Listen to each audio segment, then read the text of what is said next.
Mike Cardamone is a writer and creative director. He makes comedy content at don'tslapsnooze.net and collaborates on other projects with people who are much smarter than he is. Mike has degrees in English, advertising, and media production, all of which he's misplaced the diplomas for. Currently, Mike is putting paragraphs in third person to make it seem like he's not the one writing this bio. And I felt that it would be appropriate to start this episode with one of Mike's creations on Don't Slap Snooze, because I gotta say, man, I don't say this lightly. I think you're one of the most underrated channels that exists. Like, your comedic genius is like unparalleled in my opinion. It's pretty amazing. So we're gonna go ahead and start this episode with one of your clips. Let's just look at some ingredients. We're just gonna look at them. Monkey kidney cell culture. A monkey's kidney is injected with what is assumed to be poliovirus and other toxic stabilizers. This is continued until the monkey sickens and nearly dies. The cell culture from that sick kidney is now taken out and mixed with carrying agents. Not a great start. What else? Blood from an infected horse. When the horse is so sick it can't stand anymore, its blood is drawn and used in this vaccine for diphtheria. What else? Milk from the of a basset hound. This one I made up, but I might as well not have. I mean, we got the monkey kidney, we got the horse blood, throw in some piss from an armadillo. What difference does it make? Honestly, at this point, I wouldn't be surprised if every vaccine had moose in it. Alright, what else? Aluminum. Hey, you know the stuff you use to put over a plate of leftover mashed potatoes? Melt that down and inject it into your muscles. Aluminum is a potent carcinogen linked by research to nervous system breakdown disorders. But it's fine. It's not a big deal that vaccines have aluminum, because the World Health Organization says it's safe right here on their website. The FDA analysis indicates that the body burden of aluminum following injections of aluminum-containing vaccines never exceeds safe U.S. regulatory thresholds based on orally ingested aluminum. And that's the key right here, is that these safety regulations are based on orally ingested aluminum. So what they're saying is that these are safe as long as injecting something is the same as eating it, which is why, for lunch today, I liquefied a ham and cheese sandwich and shot it into the side of my neck. It's like the same thing as eating it.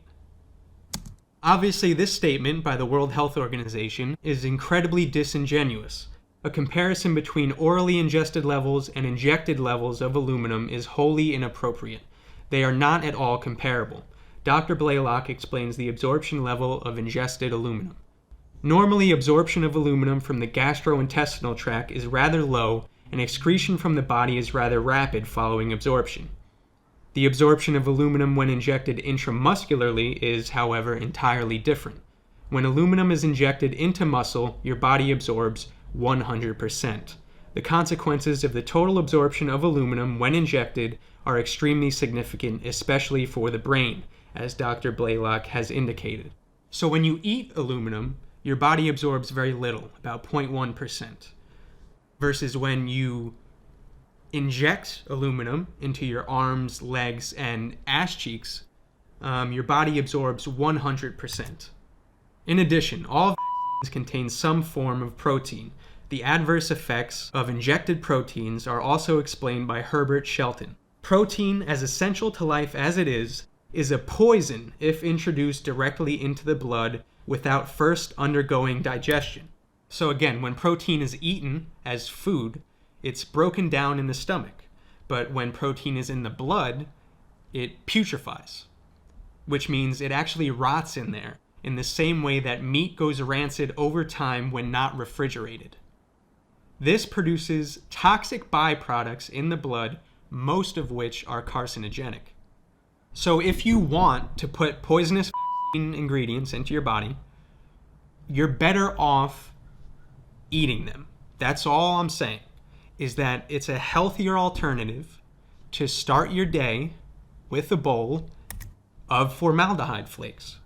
And maybe you can end your night with some chocolate chip antifreeze ice cream, the number one doctor recommended dessert.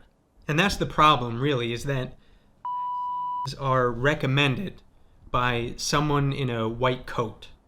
And if the same with the same ingredients was recommended by someone who wasn't wearing a white coat, I don't think you would accept the. For example, if you're waiting in the examination room and instead of your doctor, a guy named Crowbar walks in and he's not wearing a shirt at all. And on his chest, he has a tattoo of Tweety Bird pecking at his nipple. And he says to you, I would like to stab you with a needle full of aborted human fetal tissue, pig blood, horse blood, rabbit brain, dog kidney, cow heart, sheep blood, and ant killer. Do you take the from a guy named Crowbar? Or do you say, you know what, I appreciate the offer, Crowbar, but I would much rather get my doctor back in here and see what they recommend? Then your doctor comes back in and says, I recommend the same thing as Crowbar. Your doctor would recommend the same thing as a guy named Crowbar who was arrested for defecating in a funeral home. You gotta wake up. Don't slap snooze. Man, your ability to convey really important information using comedy is incredible. Yeah, I guess I want to ask this, like, where do you get the ideas for that? Oh man. Like the specificity of some of the things in there, like where does that come in? Well, part of it is usually if I'm reading something or whatever, something will jump out at me that like, this is so absurd. Yeah. And then it's just a matter of putting a little bit of a spin on it to illustrate how absurd this is in reality. Mm-hmm. It's just not even adding that much. It's just one step away.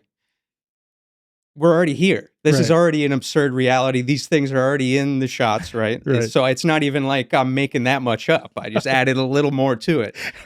So something usually catches me, whether I'm, listening to something, reading something, whatever, that'll click and I'll go, all right, that's crazy. And that's when you come up with ideas for the videos in general? Yeah. Man, they're freaking hilarious. Yeah, I cannot recommend enough for those who are listening and watching. Please go check out Mike's channel, and you can find that in the show notes. So you consider yourself a creative. I would consider you a creative. I know you like poke fun at yourself too. You were actually in conjunction with James, responsible. James. Yeah, shout out to James, my graphic designer for The Way Forward, makes all these podcast graphics, and does a lot more than that too. You guys were responsible for the branding, the aesthetic, and everything for the end of COVID, which was absolutely money. But your career, so to speak, started in like the advertising journalistic world for a lot of big companies too, right? Yeah. So basically, I was trying to figure out how I could write comedy and kind of get a steady paycheck. I was still kind of in that mode, worrying about making sure paychecks are coming in. And yeah, so I stumbled into writing TV commercials, and yeah. That's it. Yeah, that's it. That's it. You're selling yourself short there because you made some pretty epic commercials too. It is. Well, I'm not going to share them as clips here, but like, I can we throw them in the show notes at least? Yeah, I guess. I mean, dude, I think they're hilarious. I have like a moral bout with them. I know. I get it because it's for gushers and it's for like fruit by the garbage. foot. And it's all for like garbage food. Yeah. And it's they it's have so an funny effect, right, they did have an effect. That's the problem. I agree. It's propaganda. It is for fruit snacks. I made fruit snack propaganda, so I'm not exactly proud of it. But yeah, I did. I was doing that for a little while. Yeah. That's especially funny because I know you and I know what we're about to get into with your perspective on food in general now. So that's like, the worst of the worst of the worst, right? For most of us in, the health freedom space, the natural health space, obviously gushers and things like this are horrible. But for you, especially with your perspective now on food in general, that's got to be like yeah, it's crazy. But I learned a lot from it, like in terms of like the legalities of, how companies get around, advertising certain things. Like they're called fruit roll-ups. There's not a lick of fruit in those. Right. There's no fruit, none. And you saw how like the use of comedy can be so effective to convey a point.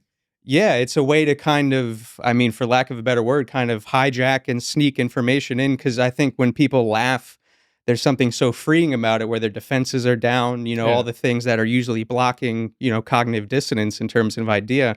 And that's with the videos I'm doing now. That's part of it, right? Where it's like most people don't want to approach these subjects, right? Or at least have a lot of fear around them.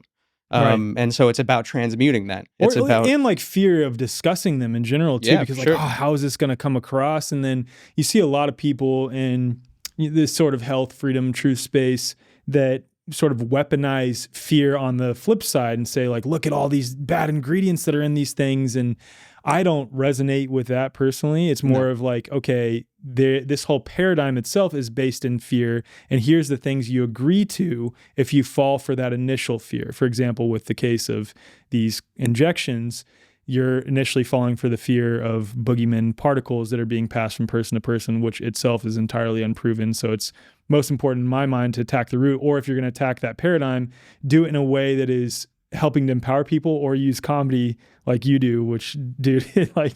Yeah, because it's hard to argue with. Like it is.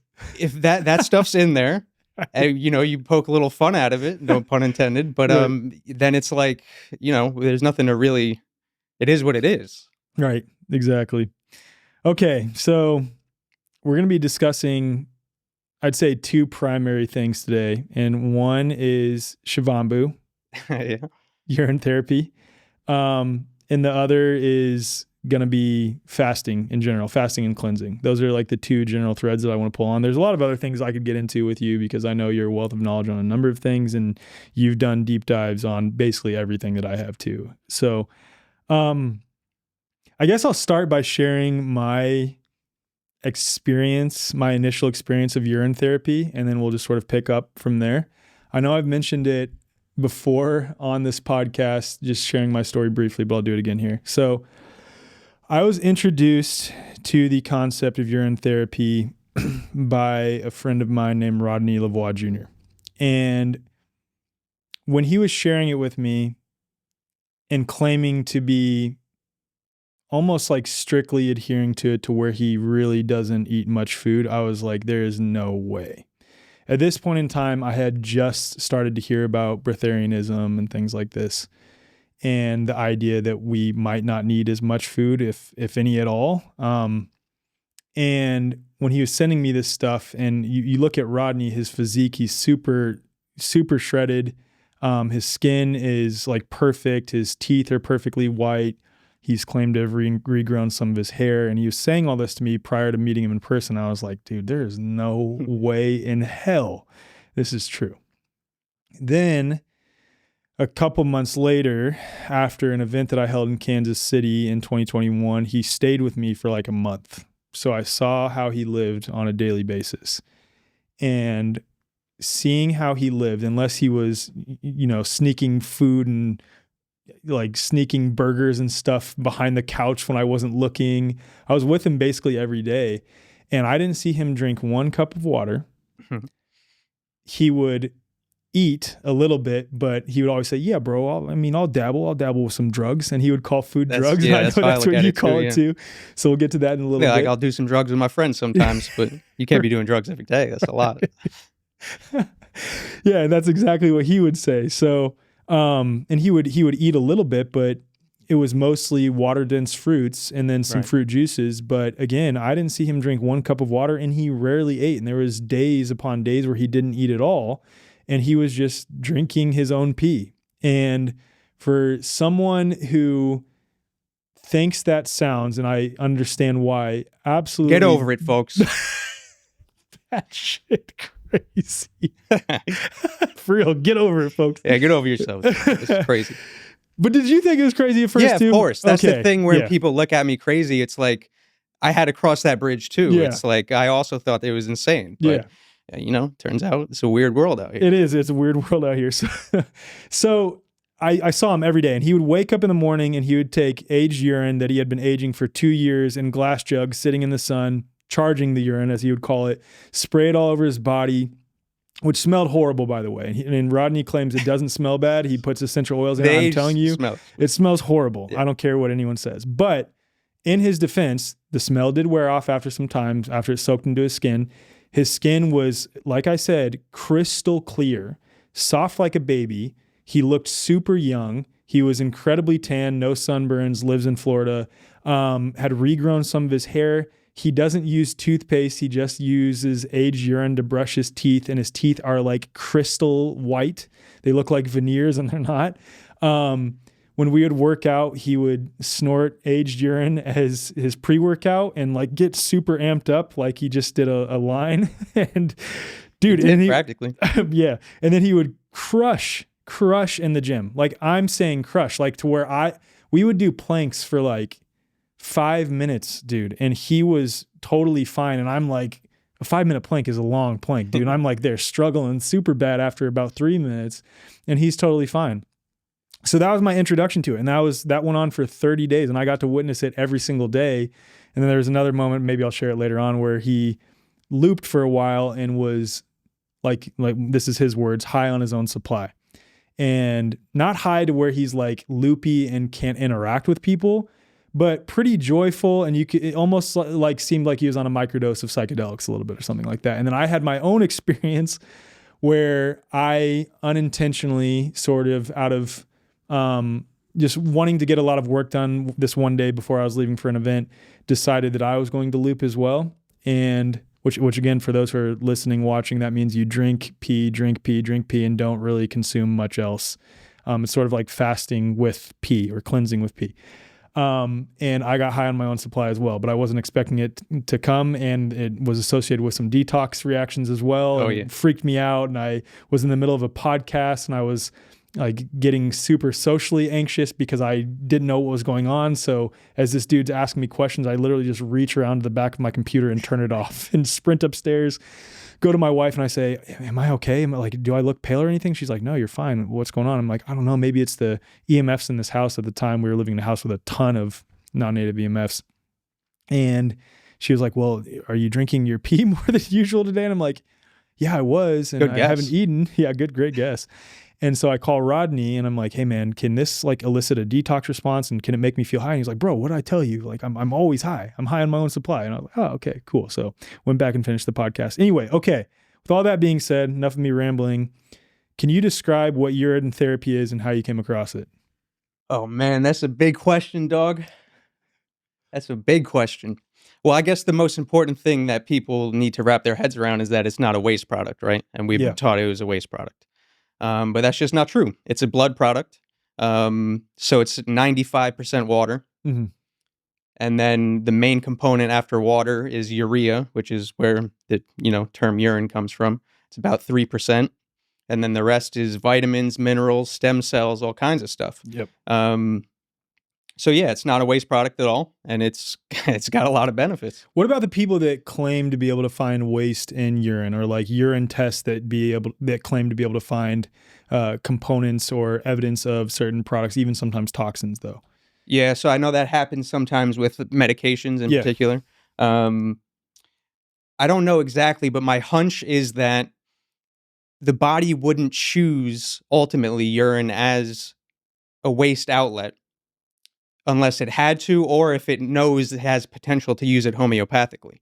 I thought the same thing. Yeah. Literally wrote that down in my notes. But I would assume if your other detox routes are cleared out, so your asshole's cleared out, your skin's, your lymph's flowing, everything's good to go, you would have significantly less toxins. But even still, we're still talking of, a tenth of a percentage of whatever that substance is. So that's why it can be used homeopathically in terms of the feedback loop once you put it back in. Okay, so you think it's like an inherent homeopathic process for the human body? I think so. Yeah, I love that. Wow, especially because I like really love homeopathy. So that makes sense. And I thought the same thing, that this is almost like a homeopath, like your own perfect. That's why it's called Your Own Perfect Medicine. Yep. That's what the book. Who's that written by again? Martha Christie. Martha Christie. Yeah. Okay, I'll link that in the show notes. So there is material. There's a lot, dude. Yeah. There's so much research. Yeah. Can you share some of the other research that you've come across? Let's see. There's a ton, man. There's so many, even in terms of like history, right? We got all sorts of ancient cultures, India, China. But I mean, yeah, there's Water of Life, I think it's called, John Armstrong. Dr. Ed Group's pretty big on it too, right? Yeah, that's right. There's a ton, man. People are going to be surprised if this is the first time they're hearing of it. Once they open, ask and you shall receive. Once you start that research, there's tons of even like mainstream scientific papers. It's crazy. Yeah. And I'll speak for myself, and I'd love to hear what you have to say about it. When I first started doing it, and I don't do it as consistently as you do, but like we talked the other day, like I drink my first morning's pee pretty consistently, which again, like I know where that can sound so crazy to people. But I've even said to people, for example, when I went to Anarchapulco, a lot of people started getting sick, and I think it's just they're adjusting to the terrain of that environment. We're leaving the U.S. in the middle of the wintertime, going to Mexico where it is still technically winter, but it's hot as hell. And a lot of people are, adjusting to the terrain there after having traveled, been exposed to non-native EMFs, et cetera, et cetera. And people are getting sick. And what I did to combat that, as I do all the time, when I feel myself starting to get really sick, I typically fast and loop my pee. And then I'm completely fine after the fact. And for me, when I first started doing it, I was very put off by the idea, even though I was witnessing Rodney, right?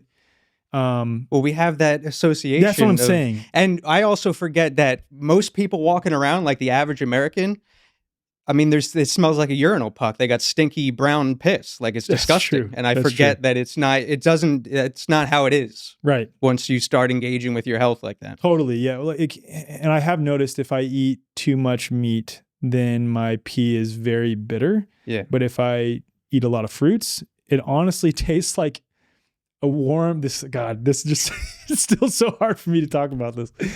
It just tastes like a warm, salty coconut drink. That's what it tastes like, honestly. Yep, I've done watermelon fasts, and my pee was just diluted watermelon. Yeah. Because whatever you're ingesting goes into your blood, and since it's a blood product, that's what you're getting. So do you think that the kidneys, because they say that kidneys are another way that our body filters out waste, that it's more blood filtration? Because that's what I've heard from people. Yeah. Has that ever been like demonstrated at all? Is there any I don't know. Strong evidence? I don't know if they want to open that avenue in terms of setting that precedent in medical journals. I don't know. Yeah. Yeah.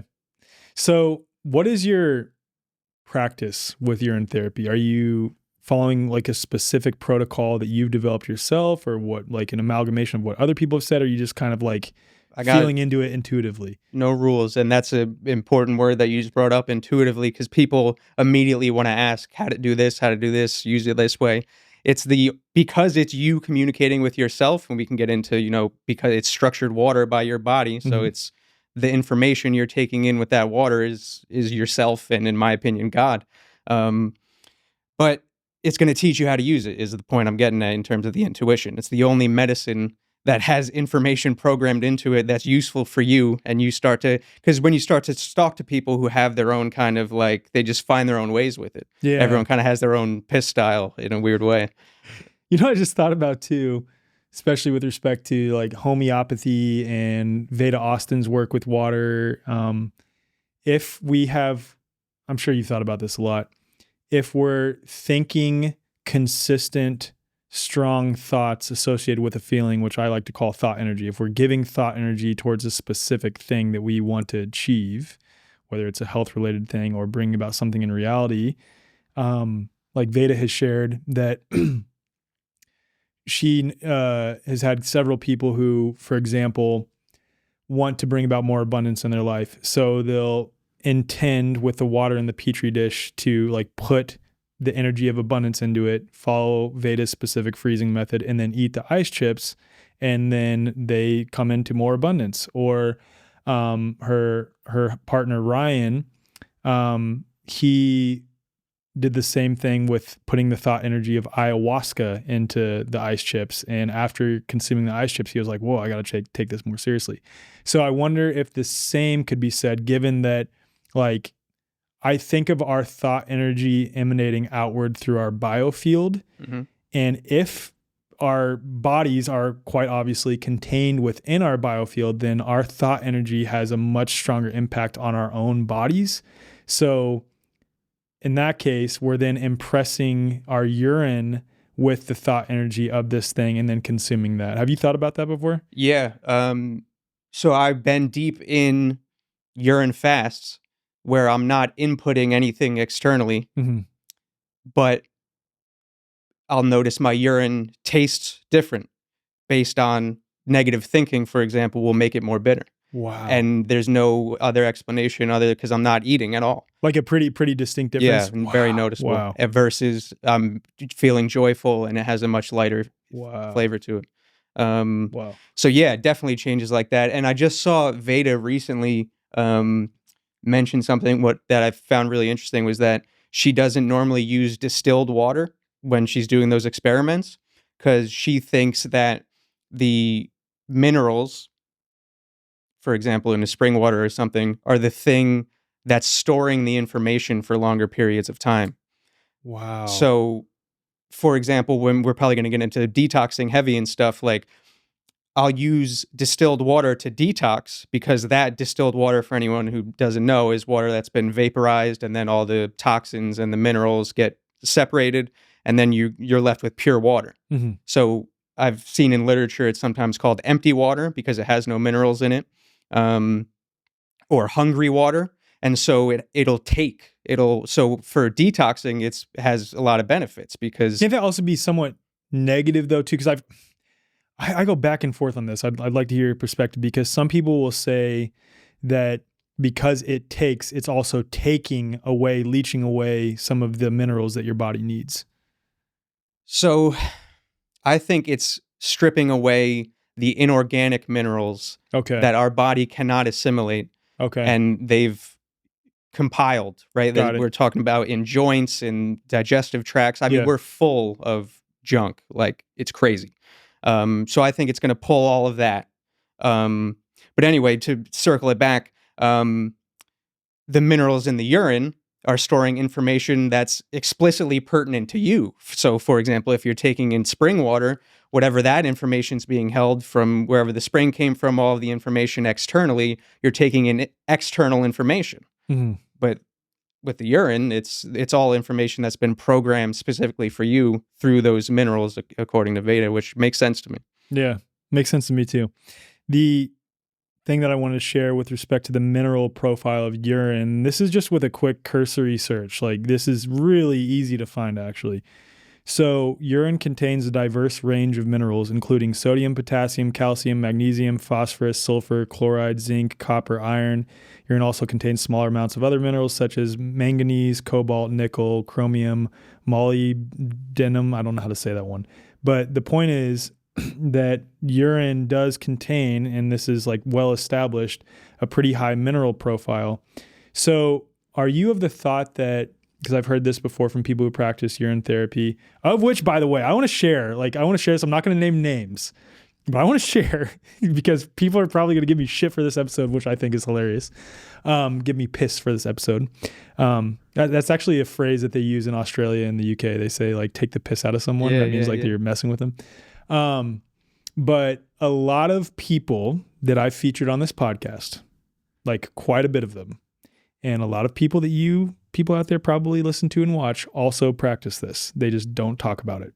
A lot of celebrities do too. Yeah. Actually, Chad Ochocinco is one who does. Yeah. Have you seen those videos of him on ESPN? He was soaking his feet in piss after games, right? Yes. Yeah, and he never got injured, dude. There you go. That's his claim for why he never got injured is because he would soak his feet in his teammates' pee. That's a little bit too far for me. I would only do my own. I don't know about other people's pee, but he said that on ESPN. I guess if you need a whole bath quick, you got to call in dude, reinforcements. I don't know I'm about not with that. that either. I don't know about It's very intimate. That's too intimate for me. But dang, where was I going with that? Oh, are you of the idea that, so we're taking in minerals through food possibly and other sources, water, et cetera, and that our, like we pee out the excess minerals that our body can't digest or take in at that point, then when we drink our pee, it's just reintroducing those? Or is it that through some alchemical process, our body produces a bunch of those minerals? Because take, for example, an egg from a chicken has far more calcium in it than is consumed by that chicken in its daily diet, which shows there's some alchemical process going on there. So which one is it, the chicken or the egg? Maybe both, but I think that's a great point, because the same thing with like a crab shell or something, right? Like, and even in terms of like, you know, huge animals with giant muscles that don't eat protein. So we're synthesizing things. Yeah, I think that's true. Yeah, you think it's both? Yeah. Yeah. Okay, so another question I wanted to ask is related to the claim that there's stem cells in urine. What have you read that is, let's say, established this? Yeah, so that's, again, like mainstream, straight up. You can search stem cells in urine, and it's funny because I was telling my sister about urine therapy, she's a doctor, and she didn't believe there were stem cells in there. Yeah. And she looked it up, and it was right on whatever PubMed. I don't know what it was. And her first instinct after seeing there were definitively stem cells in urine was that someone needs to figure out how to isolate them. And I was just like, just get a mason jar, piss in the mason jar, seal it up. You're good to go. It's going to grow. And she's like, no way. When you say it's going to grow, can you explain in detail what you mean by that? Well, I don't know what, I mean, it's a miraculous thing, but you can put fresh urine in a jar, seal it up. Not only this, seal it up so it's not getting oxygen. You don't have to do this, but you can put it in a dark closet where it's not even getting light, and it's going to replicate cells, and you can see them. They start to form like literally stem cells in there. Wow. So again, to the celebrities doing it, they're paying 20 G's for stem cell treatments. Getting worked. Yeah, I remember Rodney said at one point, he was like, I want to pay a doctor because he had a shoulder issue he was dealing with. He was like, I want to pay a doctor instead of getting like a PRP injection to take some of my aged and just inject it directly into me to see if it improves. I don't know if you ever ended up doing that or if you found a doctor. I've heard of people doing injections. I haven't. Okay. Just because I'm not comfortable, like, I don't know. I don't know if that's natural at all to take in needles like that. You can do compresses to get soaking in the skin. Yeah, compresses maybe, but I think needles in any context, like I really question whether even if you receive a so-called vitamin injection or even if you receive saline because you're dehydrated, like is that really what's best for your body? No, I mean, you're bypassing so many mechanisms. Like to the point of the video that was played at the beginning, you're just hijacking the system, going right to the blood, which is a lot. But if it's your blood, you know, because there is some literature in the books we named that discuss injections with benefit. But again, I mean, that's a good point because I know people who claim a lot of benefits from taking, for example, their own blood, getting it ozonated and then injected back into them, and they feel like alive after doing that. So maybe there is some positive benefits there. But the other thing I want to talk about, there's several things I want to talk about, but the other one is urea. So this is also common knowledge. So urea is in urine, synthesized by your own body, right? And that is one of the most common components found in skincare products. Oh, yeah. And another thing about urea, it is often used as a source of nitrogen in fertilizers, and it is mineral rich, and that's what makes urine a potential natural fertilizer for plants and crops. Yeah, that makes sense. I think the urea is a big component too, because one, it's the main component other than water. But I've been doing a lot of research in terms of detox, and it's, again, in mainstream circles, they call it a mucolytic action, which means it dissolves mucus.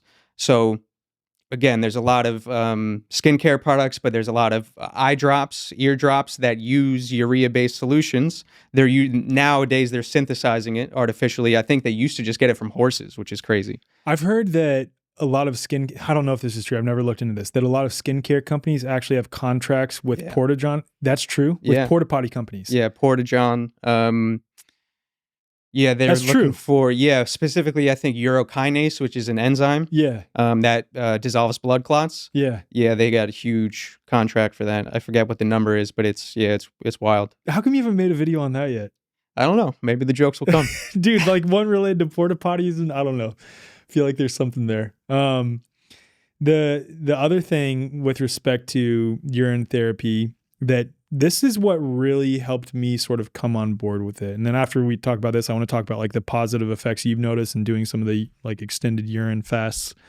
And then also Shivambu, if you remember anything related to that. So the other thing I want to talk about, and this is what helped me get on board with it when I was really opposed to it, even after seeing Rodney, is Rodney explained it like this.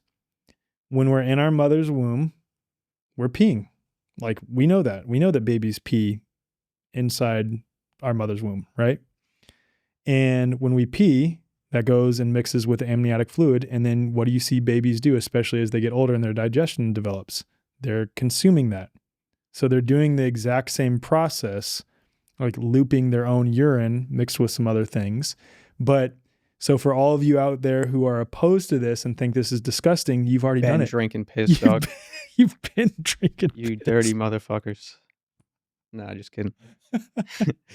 Do you have anything to add to that? Well, baby soft skin, right? That's just that's a colloquial term that everyone's using. But also, in terms of that looping process, it's interesting. I was reading something unrelated to urine therapy. It was again, mainstream world, like a professor at the University of Cincinnati. He was talking about how anything you ingest, he was talking about food, throws off the homeostasis of your blood, and the body has to adjust. And he said that he thinks the body would be most happy if there was some way where you could just have an intravenous fluid that kept everything completely stable and it was just looping itself, as drinking urine. That's a good point. You're just keeping your blood completely stable, not throwing it off in any crazy ways. So yeah. What's the longest you've gone just consuming urine? 20-something days, mid-20s, yeah. Can you share extensively like what you experienced? It got wild. Okay, what do you mean by that? It got wild. Well, so before you get there, had you already read material of other people doing extended urine fasts? Yes, and I also did other kinds of fasts, other kinds of cleansing leading up to this. Would you consider this a fast or a cleanse, by the way? I would consider this a fast. Okay, why? Because it's a type of water. Okay, that's fair. That's fair. Yeah. Okay. If people start doing that straight up, they're going to probably shit their pants. Yeah. They're going to have heavy detox reactions. So I spent periods of time, experimenting with fruit cleanses, all kinds of different cleanses leading up to this. So I was already, in terms of, not to say I'm totally clean now, but I had some, and I was already looping for a few years probably at this point. Okay. Not exclusively in terms of, but like just a couple days here and there, just drinking pee. Yeah. And then I also started incorporating just 1 day a week. Sunday was a urine fast. And so I did that for a while. So I was acclimated. Yeah. Before I went for 3 weeks or whatever it was. But yeah, it got to Rodney's point pretty hallucinogenic towards the last stretch there. Like in a bad way or in a good way? So yeah, I mean, overall, this was a great experience, right? Yeah. Because you're connecting with yourself, again, to the point of anything you're ingesting, you're communicating with, right? And I'm sure on your water fast, you experienced quiet, right? Oh my goodness, dude. I've said that on this episode, actually. Shout out to you. I've said you were the one who told me before I did my extended water fast that I would fall in love with the feeling of emptiness. And unless you've experienced that, you can't understand what that actually means. Like you truly, especially after emotions come up and you deal with those and you're like empty of everything, food, all of it, like negative thoughts, you love just the bliss of doing absolutely nothing anywhere, just like sitting there. Yep. And then when you break that, you realize how heavy, everything comes rushing back. But I think it's important to set up this idea of kind of, when you're ingesting something, you're communicating, right? Yeah. To the point of that quietness, because we've become so accustomed to eating 3 meals a day. Taco Bell invented a 4th meal. We got brunch, we got appetizers. All of these things have different mixtures, different ingredients. So especially if you're eating, whatever, Indian, Korean, Peloponnesian fusion, that's a lot of voices that your body has to translate. It's loud communication. And what you mean by that specifically is like each of those substances has their own electromagnetic signature. A biofield of their own. Biofield. And so you're taking in a lot of different that information. biofields. You're merging your field with that field in a very intimate way. At the very least, that can help people who like want to continue to eat heavily understand the importance of sourcing ingredients that have been made and cultivated with proper intention. Absolutely. Yeah. Yeah, because you're taking in the emotion, the information of that, and especially you start mixing stuff together, cooking them together, all sorts of weird. I mean, we got monstrosities of food now, dude. I mean, it's insane. Yeah. It really is. It really is. Right. So when you start, even in terms of like if you were to do a mono fruit fast, which we'll call it a cleanse, right? Yeah. You're still getting some of the benefits of fasting in a roundabout way, in the sense that it's not only about like what is the thing you're ingesting and the properties of it, but it's also about what you're taking away. You've taken away everything except for this one thing. So now you're getting to know that communication on an intimate level. Wow. I know we're jumping around a little bit because I want to like stay on the urine fast real quick. But when you've done that with, say, because I know you've done extended grape fast, like with Concord grapes, right? What's the longest you've done one of those? I've done months on Concord grapes. Just Concord grapes for months. Did you feel like there was, you know how they say like tobacco has the spirit of tobacco and like the spirit of, Mama Ayahuasca, et cetera, that there was a spirit of grapes? Yeah, I think there is. Really? Yeah. What's it like? Sweet. Astringent, though. What would his accent be? Would it be he or she? I'll go with the she. Okay. So I won't do the accent. Okay. But describe the accent though. It's very interesting because it is almost like a blood transfusion, right? Really? So like when you think about, I juiced some of them, and the juice from the Concord grapes was viscous. It was almost like human blood, right? Yeah. So you can think about it that way too when we're talking about blood, and especially when we get into like, the Bigelson's work, or like what blood is in terms of consciousness. Yeah. What you are ingesting, do you want that to become your blood? Do you want your blood to be like brown gravy or Mountain Dew Baja Blast, or do you want your blood to be like grape juice? Like grape juice in that context. Absolutely. So yeah, it was it's strange because you're opening up all sorts of communication, all sorts of flow, right? The river of life, right? Yeah. Because we're all coming from a place, everyone who's been raised on a standard American diet in the Western world is coming from a place of stagnation to a certain extent.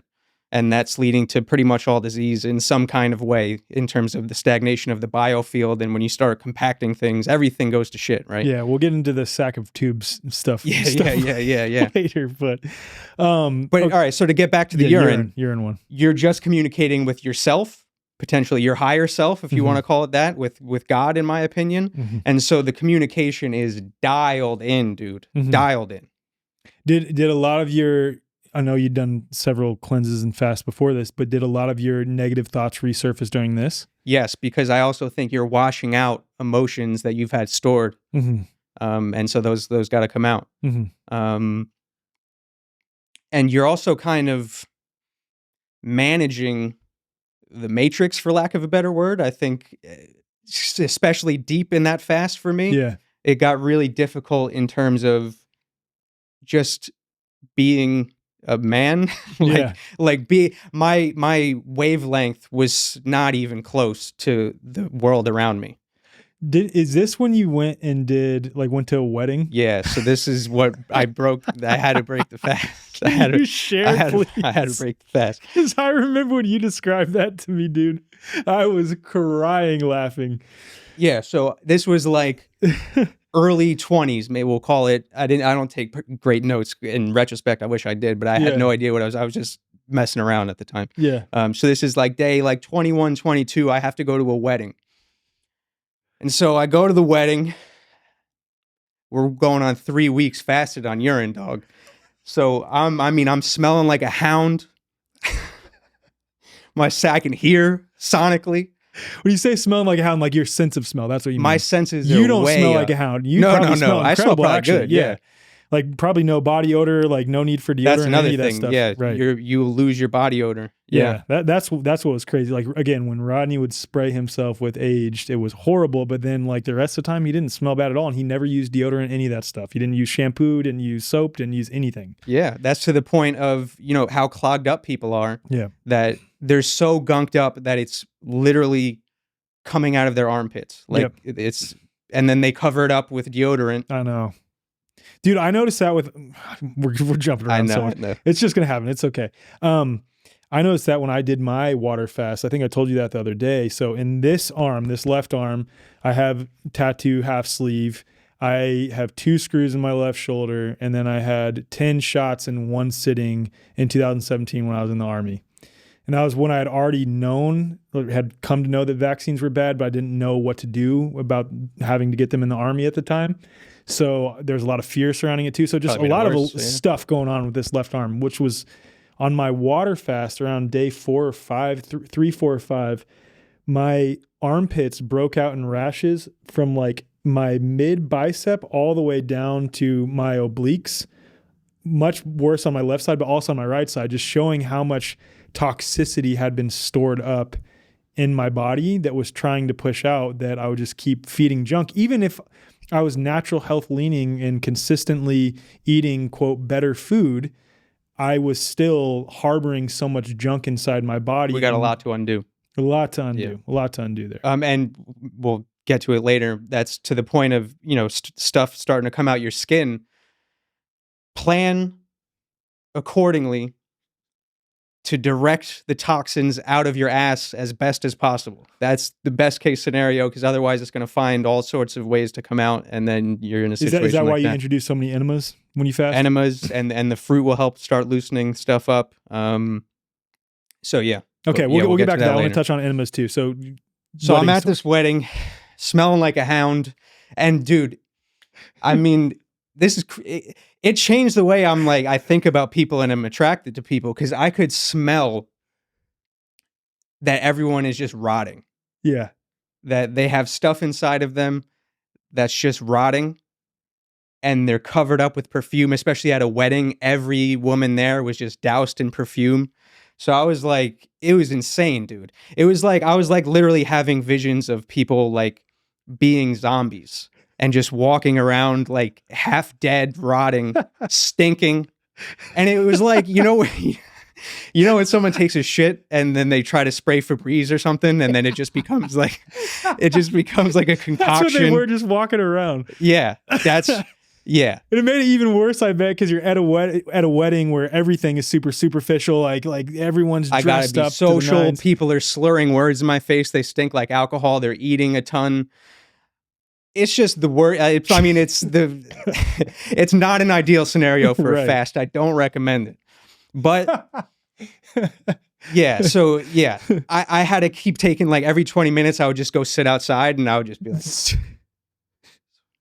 but I really couldn't believe that, like, I was the only one. It was a pretty big wedding. Let's just say like 200 people.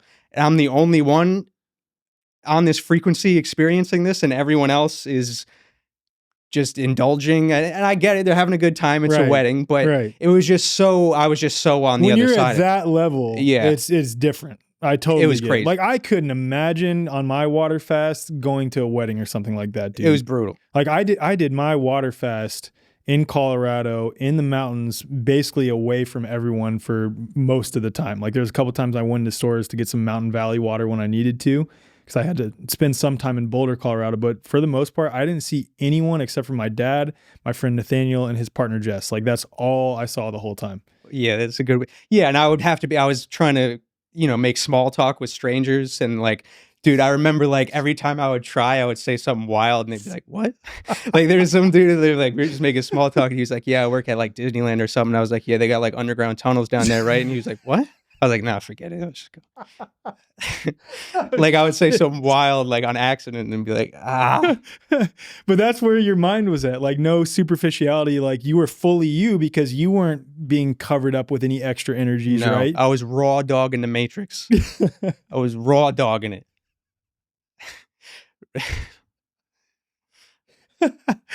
Oh shit, man. Okay. Aside from the sort of psychedelic effects that you experience, which like describe those as best you can. The psychedelic experiences? Yeah. I mean, I guess it was just a lack of density, dude, right? Yeah. Because I feel like that's part of it too. When you're ingesting something and whatever your diet is, there's a grounding element to it. So I was just floating. Yeah. But again, I'm making this sound awful. It really wasn't. This is 3 weeks in. Dude, it was just hilarious. The experience of going to a wedding. That's exceptional. Yeah. Like I very rarely want to go to weddings now as it is because it's just not my vibe, the alcohol, like all of it's just not me. It's just not for me. And like no judgment on people who still love to go like get drunk and stuff like that. I'm not saying it's all negative. Like I did, would drink a little bit a couple of years ago, but just for me, I don't resonate with it anymore. Yeah, I'm with you. Yeah. So no judgment there, but okay. So the psychedelic, describe the energy, like how it felt.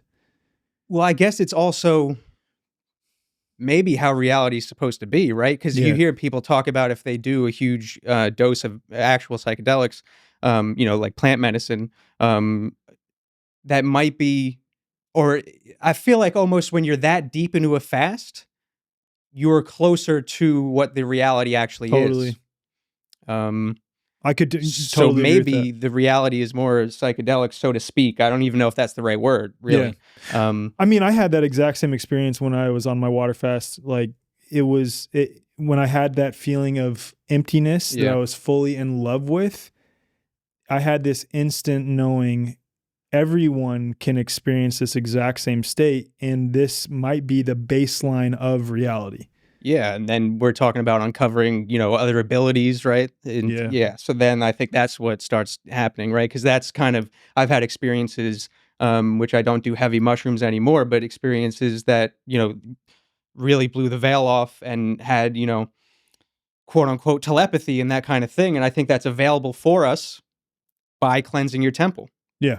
Which is ultimately what we're talking about, I think. I think the reason that this knowledge is coming back to us right now at this time is because we're so clogged up.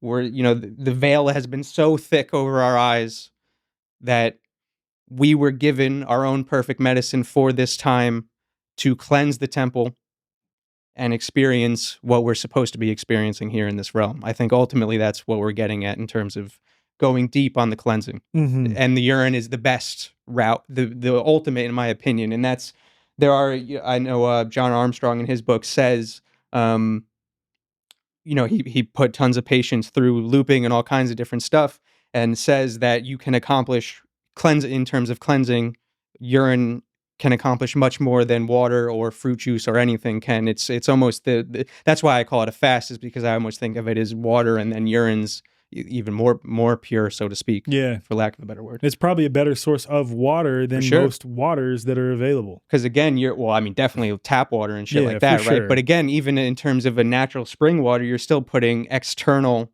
information in terms of Veda's work and plasma and all that. It's still an outside kind of information versus urine, which is just you. When you did your 20+ day, did you introduce any water at all, or was it just looping? No, just looping and literally just like pee, drink, that's it. Yeah, if I wanted closed system, so to speak. Closed system. If I think I might have had some to start just to like kind of increase the amount. Right. But for me right now, and again, for people who are just learning about this, you don't necessarily have to jump right into this, but urine is my water right now. I use it as I would water. Mm-hmm. I very rarely have regular water. Mm-hmm. Usually if I'm eating and I need to compensate for the density and start rinsing things out is when I have water, or if I'm making a tea or something like that. But other than that, urine is my water right now. So when you're compensating for the density of food, do you introduce distilled water, like you said? Yeah. Okay. So that's your go-to if you're eating food is distilled water because it'll flush out. And then I'll just turn that into my own water, and then now we're rolling downhill. I've actually done that before when I was at an airport and I needed, like, I was pretty thirsty, and I'll typically do this a lot on planes. So if you ever sit by me on a plane, you know that in my blue bottle that I typically have with me is pee. And a lot of people that go to events with me like joke because they know, they're like, is there water in that or pee in that? Because I always have pee in mine. Yeah, I always have pee in mine. And I've done that at airports though, where I'll buy a shitty water, like a really disgusting water, and I'll just chug it real quick and then transmute it. Yeah. And then pee into my blue bottle. And then I got my own perfect water. There you go. Yeah.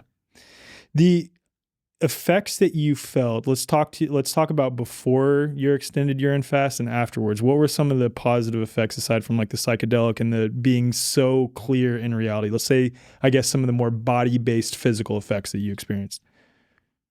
Super cleansing is the obvious one. You're going to notice that right away. Mm-hmm. I think also worth mentioning is a change in your mindset in terms of what you need.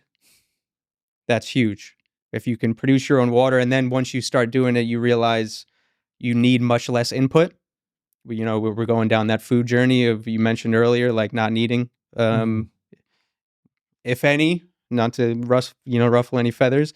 But for now, just lowering. And then the other thing was being able to utilize it in so many other different ways, where if I ever find myself in Walmart these days, I can go down the aisle and just check off a list of all products that I've eliminated just based on stepping into urine therapy. Like what? Give me some examples. You name it. Any eye drops, ear drops. I mean, that's the premise of Amanda. You name it, but you like, in my mind, I was going like engine oil and like.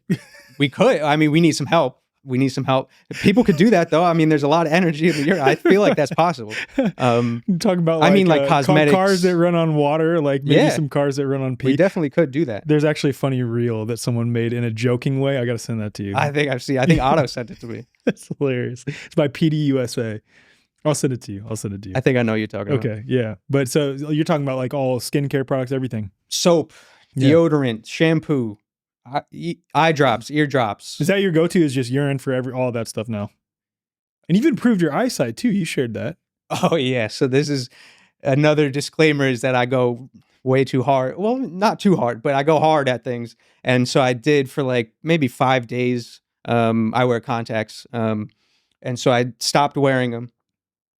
And for like 5 days, I just kept a dropper of urine just near me at all times when I'm working. And I was just putting drops in my eyes just around the clock, like excessively. Mm-hmm. And yeah, my eyes just exploded, like with, again, because we're talking about that mucolytic action, right? So now it's just pulling stuff out, pulling. Yeah. And so yeah, got crazy eye detox. I was waking up in the morning and I had to like rip them open. I could not go out in public. I was just like, but I went back to the eye doctor and yeah, my vision improved a little bit. I still got a ways to go. I think that's the weakest part of my body right now is my vision. Yeah, dude, it's actually mine as well. Yeah. That was one of the primary reasons that I wanted to do my water fast was to heal my eyesight, but I don't think I went long enough because I know Andy Kaufman, he did 26 days. And interestingly, and this might be a piece of it, he did reverse osmosis water, which is largely the same as distilled water in terms of it's like free of all mineral profile and contaminants, et cetera, and he did 26 days and he improved his eyesight by like 3 prescriptions or something like that. Yeah. Like prescription 10, 15 years back or something like that. Did he stop wearing? Because my problem is I just keep wearing the contacts, so I'm probably still just... He only wears glasses. Only wears glasses. Yeah. Do you know if he stopped wearing them during that?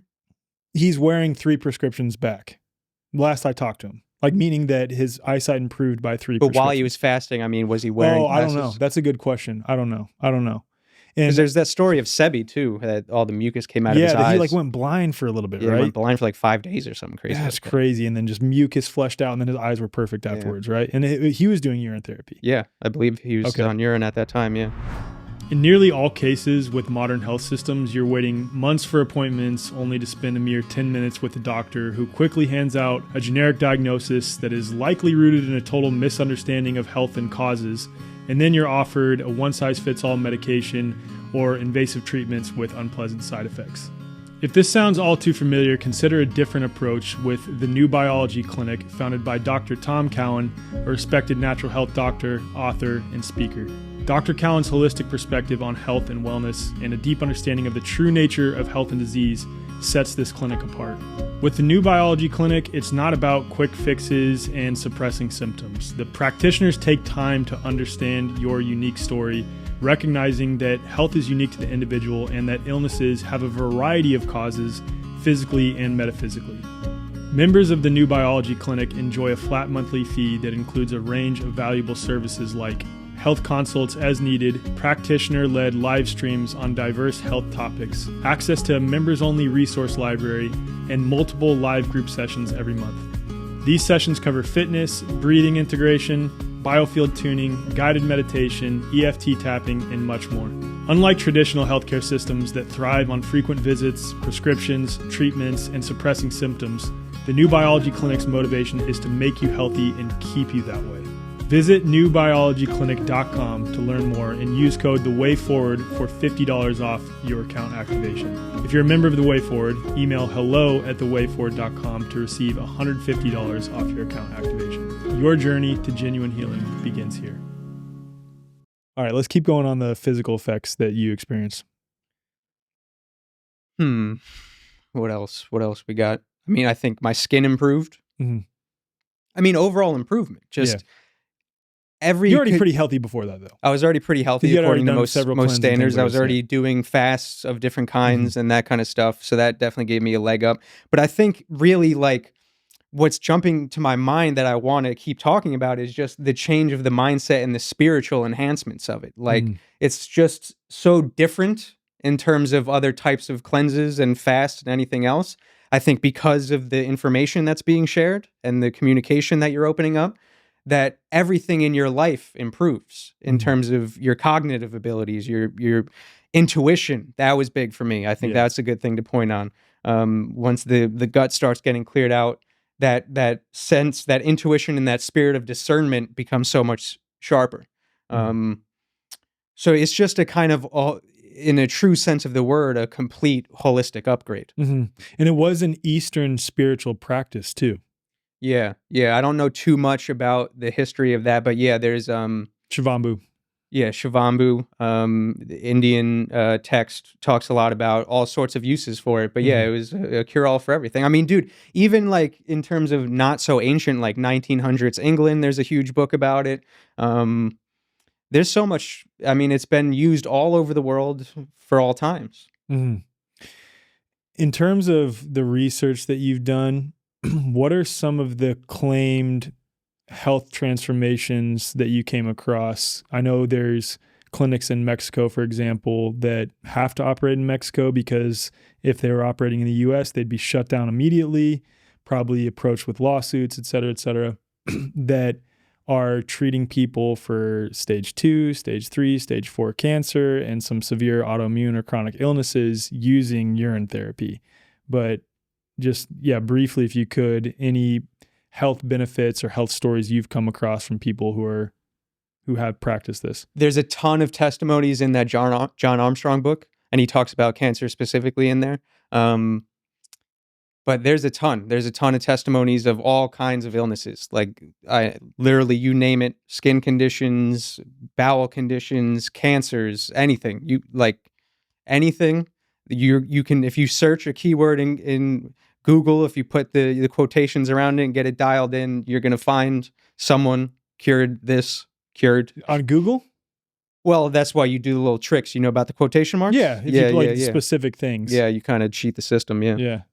That surprised me. That still comes up on Google though, even with the quotation marks, because I've done the same thing for the shape of this realm and couldn't find anything. Oh, so interesting. Maybe they just haven't censored this one yet. Maybe it hasn't broken past that barrier of reaching common knowledge to where they need to censor it. That might be true. Yeah.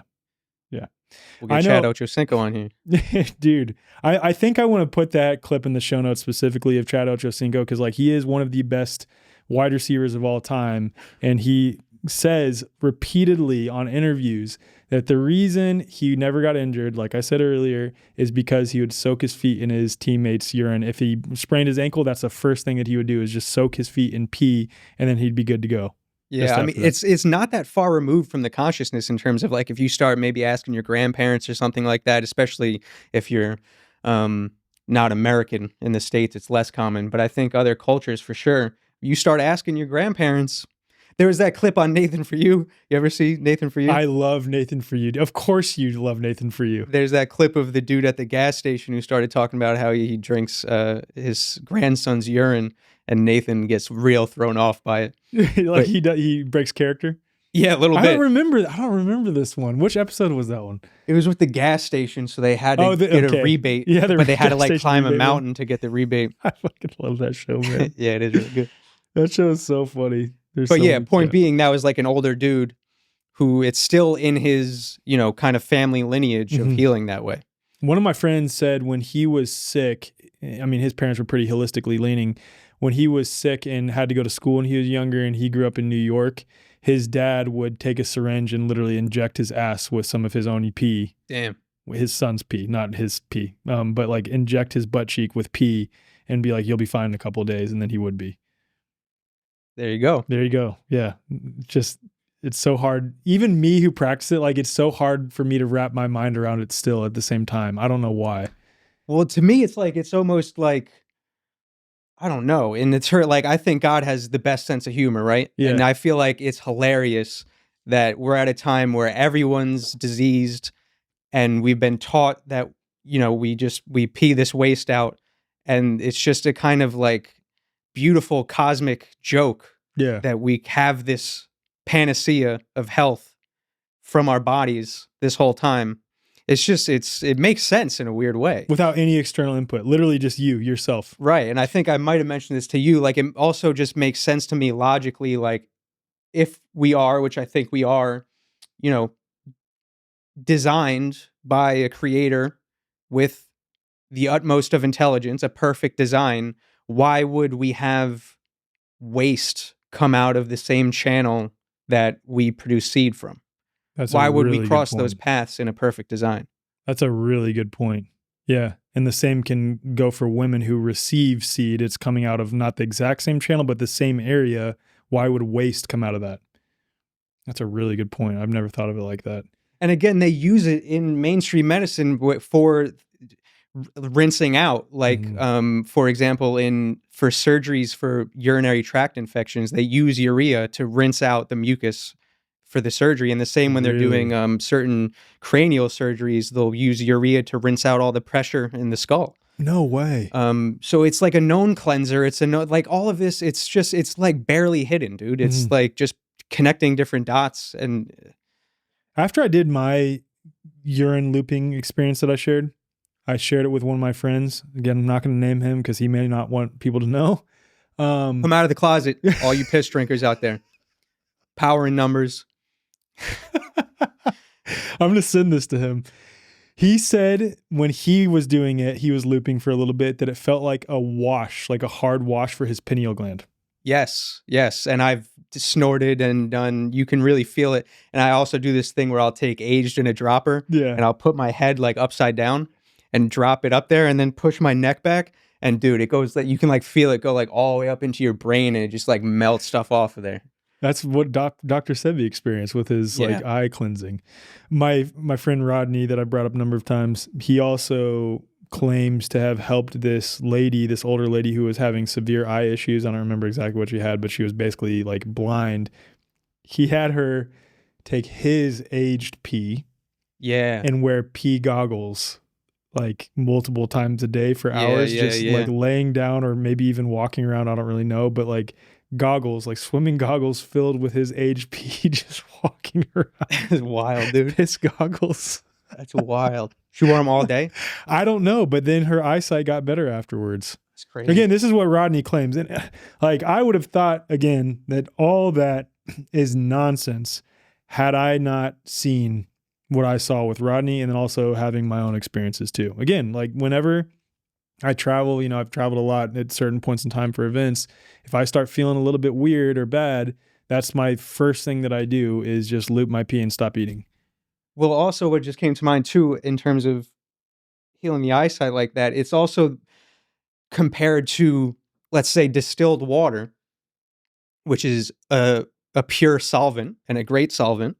It is only a solvent. Whereas the urine also has the stem cells. It has the other components that are both cleansing and nourishing, which is, I don't know how many other things are doing that. You good? Yeah. Pick back up? Okay. Need to pee or anything? I might soon, and you know what's going to happen. Okay.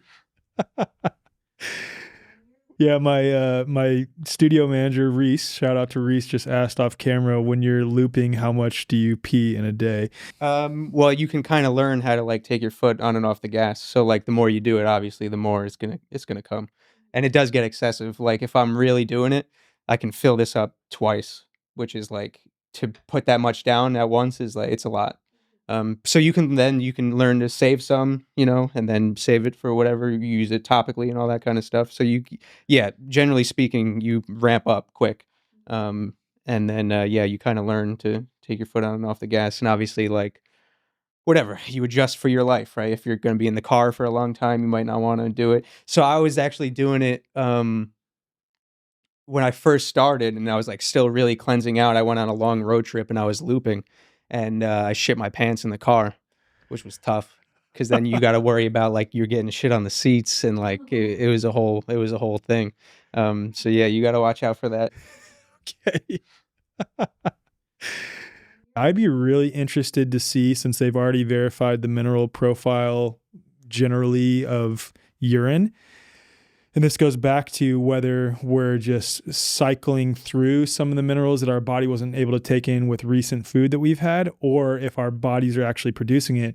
When you're doing an extended urine fast, if the mineral profile either stays the same or increases or decreases over the course of drinking, I'd be really interested to know what the results are. Because if it stays the same, that indicates to me that either A, your body's literally like full of minerals and not able to uptake anymore, or B, it is actually producing its own minerals. And if it goes up in any way, then that's clear evidence in my mind that your body, through some alchemical process, is producing its own minerals. My assumption is, who knows, that it would start to rebalance. So if you have any deficiencies, even in terms of hormones, it'll start balancing and then try to keep that balance if it's a healthy balance. So I would assume to start, if you have whatever your deficiencies or if you have any peaks and valleys, it'll start adjusting until everything's streamlined. Yeah. And I do think it's both in terms of, it also is what you're ingesting. Cause even again, in terms of like a mainstream world, when I would used to take shitty shelf stable vitamins, you very clearly are whatever those are, like it says like 2000% of whatever that vitamin is, and then you're pissing neon green. So you know what I mean? So it is, whatever you're ingesting is influencing that. For sure. Yeah, but with extended ones, it's interesting you brought up the balancing. There's a philosophy of health regarding detoxification that says you don't need to do any like harsh like chelation or zeolites or anything like this, even MMS, which, you know, I've heard a lot of people have great health benefits with all those things that I just mentioned, but that it's not necessary as long as you seek just balancing out minerals. And there's like certain charts where when you're deficient in this one mineral, that means you have too much of this other type of mineral. Or if you have an overload of other one type of toxicity, maybe aluminum toxicity or something like that, that means you're deficient in some corresponding thing. So it's interesting. It's like, this is an efficient way to really cleanse and even cleanse some of these toxins possibly. It's because, as you're saying, it's your urine. If you're consuming that, it's more just balancing you out. Yeah, and I assume it would be more gentle too, than whatever, I don't know, any other kind of cleanse you're doing. Yeah. Because it's you communicating with yourself, and again, that's part of the intuition of it, where you'll know if you're going hard at it, well, you're going to shit your pants on a car ride. Then you'll know, maybe I'll take my foot off the gas a little bit here, settle down, reassess, get out at home base. Oh man. But yeah, I think it's medicine made for you. So I think it's more intelligent than any other kind of protocol you're going to do as well. So for those who are listening and watching who are incredibly skeptical, of which like I totally understand if you're just hearing this for the first Get time. over yourselves. We got to move on. We got to heal the planet here. Dude, it's like people eat the most disgusting monstrosity things and then they're like, ew, urine that came out of me. It's like, yo, what do you mean? Right. Maybe if you're disgusted by it, it's because you're disgusted by a half-pound Arby's beef and cheddar, dog. Right. That's my point, is maybe if you're really disgusted by it, it's because you're disgusted by what you're consuming. You're disgusted with yourself. That is a really good point. That's self-love is another thing we should bring into this. That's what I was just about to say. Like Rodney was emphasizing so much how much self-love he experienced as he was practicing. Yep. In not in a like narcissistic, like I'm superior than other people, but like, no, I genuinely love and accept myself after practicing urine therapy for an extended period of time. Yeah, I'm so much more comfortable with myself having gone on this journey than previous, for sure. Comfortable enough to come on a podcast and tell others to get over themselves. Someone's got to do it, dog. Apparently, I've been appointed. I don't know why. I didn't plan on this. I didn't want this to happen. I mean, you did plan on this. You came over here. Yeah, maybe I signed the contract and forgot. Okay. What I was going to get at, though, is that for those who are skeptical watching or listening, or like for people who've approached you and said, this is nonsense. I'm sure you've heard some people, like your own family members and stuff. What is your response to them? Give it a shot. Mm-hmm. Give it a shot. That's the thing, man. I'm willing to fuck around and find out. There's another thing too on when you start your health and your cleansing journey, right? Yeah. There's points along the way, at least there was for me, where you have to stop relying on outside information and just prove to yourself, see what happens. Right. Explore for yourself. Explore for yourself. So there's these, like, for me, there's kind of these moments where, like, for one, I started experimenting with turpentine, which I learned about from Andy, and I think he learned a lot about it from Dr. Jennifer Daniels. Yeah. So yeah, she has a free PDF if ever anyone's curious for that protocol. And when you get the bottle of turpentine, there's a big exclamation point on it that says, if you ingest this, any amount, call poison control. That's on the bottle. So I'm looking at the bottle and I'm going, well, you got to, let's take the leap. But what if it's like fucking like legit poison though? Then you deal with that when you come to it. Yeah, so maybe you could say your intuitive hunch at the time was like, no, there's something off. I can ingest this. Yeah. Well, I had done I had listened to Andy. I had listened to Dr. Okay. So yes. But Andy doesn't talk about ingesting it that much. He's got videos on it. Yeah. But from my understanding, his is more applied to maybe the protocol he sent me that he's big on is doing an enema where you take, I forget the exact concentrations, but one part, like some part turpentine, some part DMSO, and apply that with a castor oil pack and then do an enema. But okay, anyway, so he does talk about ingesting it a little bit. Yeah, and Dr. Jennifer Daniels, her protocol is basically about ingesting it almost exclusively. I think she says to put it on sugar. Okay. And but so you weren't going in blind. No, I wasn't going in blind. Okay. But it was a crossroad, right? That it was like, all right, well, let's see what happens, right? And nothing bad happened. So then I just said, let's keep going. So then you kind of hit this crossroad again with the urine, was what I'm getting at.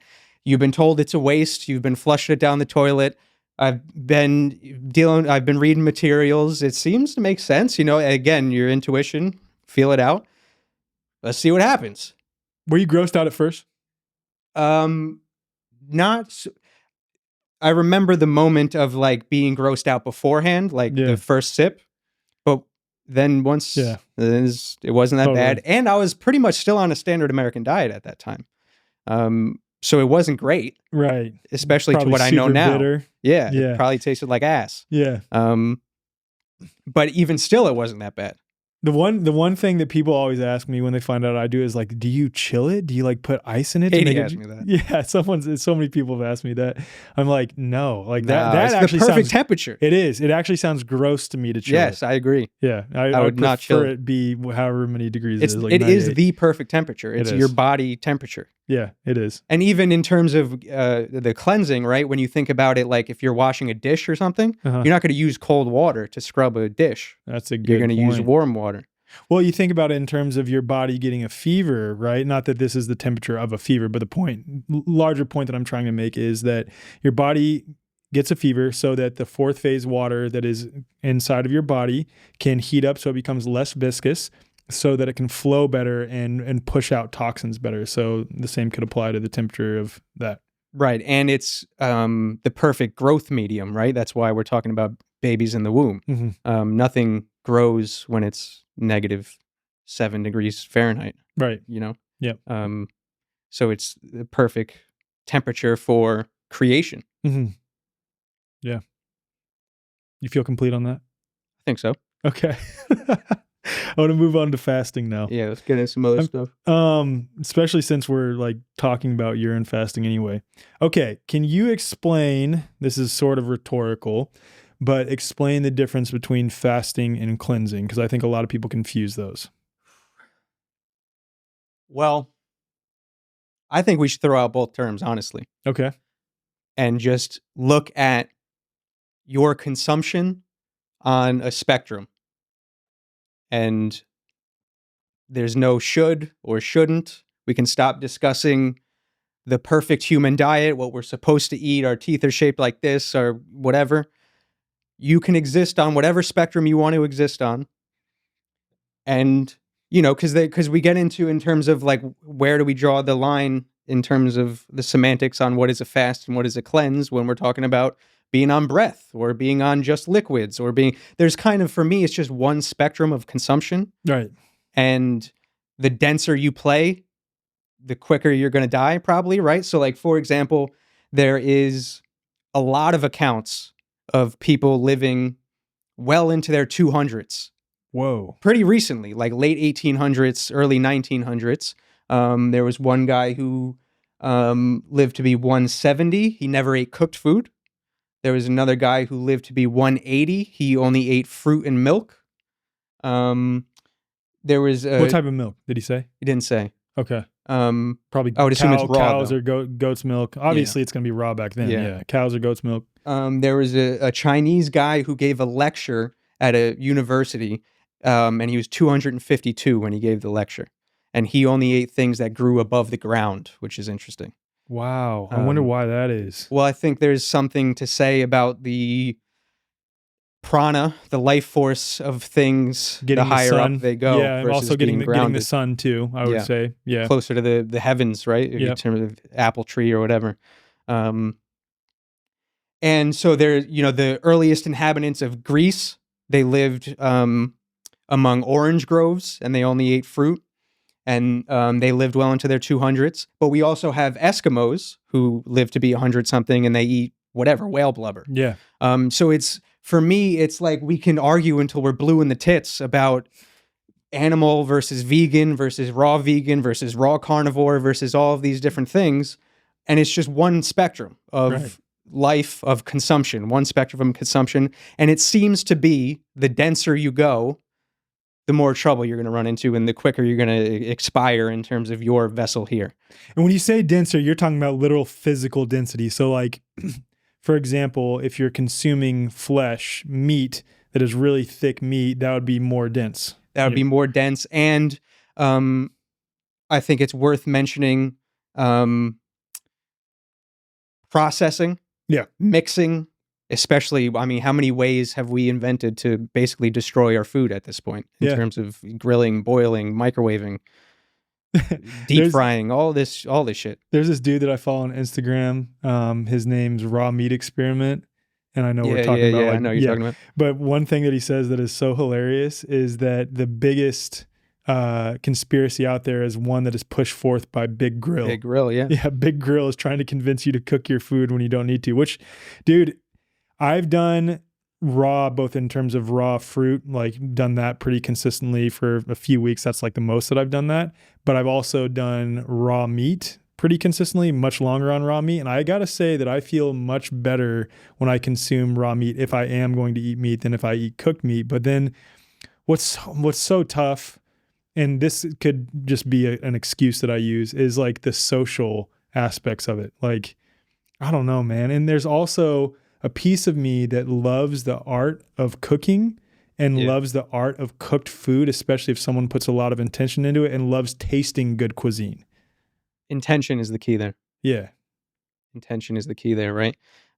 Because we know from Veda, from Emoto, our intention matters. We program the food, right? So even in what is the resonance, what is the emotional information that you're taking in from a home cooked meal versus something that was cooked by, a fry cook with a pill addiction and a rash on his hand while he's cooking it. Right. Or like something produced by plus all the information from all the ingredients. Right. And where they were grown, like were they grown by sprayed with a bunch of pesticides, GMOs, like that's a big deal, I think. It's a huge deal. Yeah. You said something the other day when we were hanging out regarding GMOs, what you think the implications of that are. Can you share that?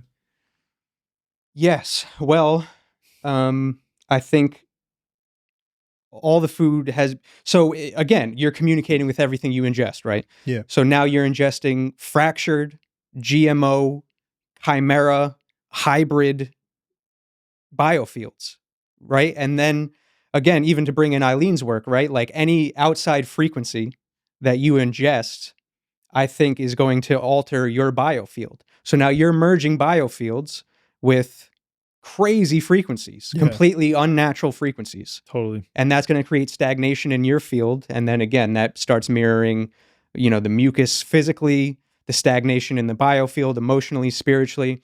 And I think ultimately that changes your frequency in your biofield for you to start picking up. You become like sticky almost, where things start to, stagnate and stick to you and all this kind of stuff.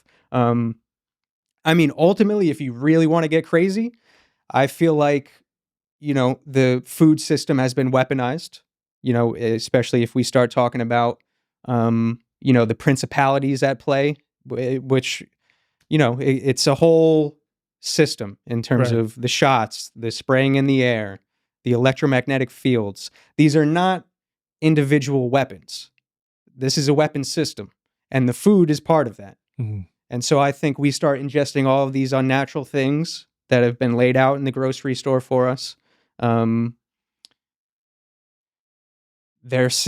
part of that system, right? All that stuff that getting stuck in us, that's resonating with all these other weapons. And so ultimately that's in terms of the GMOs, that's kind of what I'm getting at in terms of the natural frequencies are intentionally being manipulated. Right. Probably to manipulate our genes, and we can go down that rabbit hole. Totally. Yeah. To manipulate the waters of our body. Right? Exactly. So the same could even apply to so-called organic food largely nowadays. And like, I'm not saying any of this to try to scare people. It's just understanding. Like this is not the intention of what I'm about to say here, but a lot of quote organic things are simply organic in the sense that they're meeting the USDA standards for organic, and a lot of them are just towing the line to meet those standards. For example, sometimes, you're not allowed to spray certain synthetic chemicals on crops, but you really want to make sure you get a certain yield. So what they'll do is they'll spray the soil beforehand and let that sit for a period of time within the USDA's acceptable limit, and then they'll plant the organic seeds. So the organic seeds are still taking in some of those pesticides that are synthetic and toxic, like glyphosate, et cetera, et cetera. But the point that I'm making is that even organic foods, you have to really question the intention that they were impressed with and like the energy that they're carrying as well. Yeah. And to the point of the pesticides, for example, all of this stuff is getting stuck in us. And when we start talking about, information being in water and that kind of thing, and in food we ingest, you now have stuck substance. And at this point, we're so far gone where we're talking about not just undigested food, we're talking about pesticides, we're talking about toxins, we're talking about heavy metals, microplastics, GMOs, foreign DNA. So now you have all of that.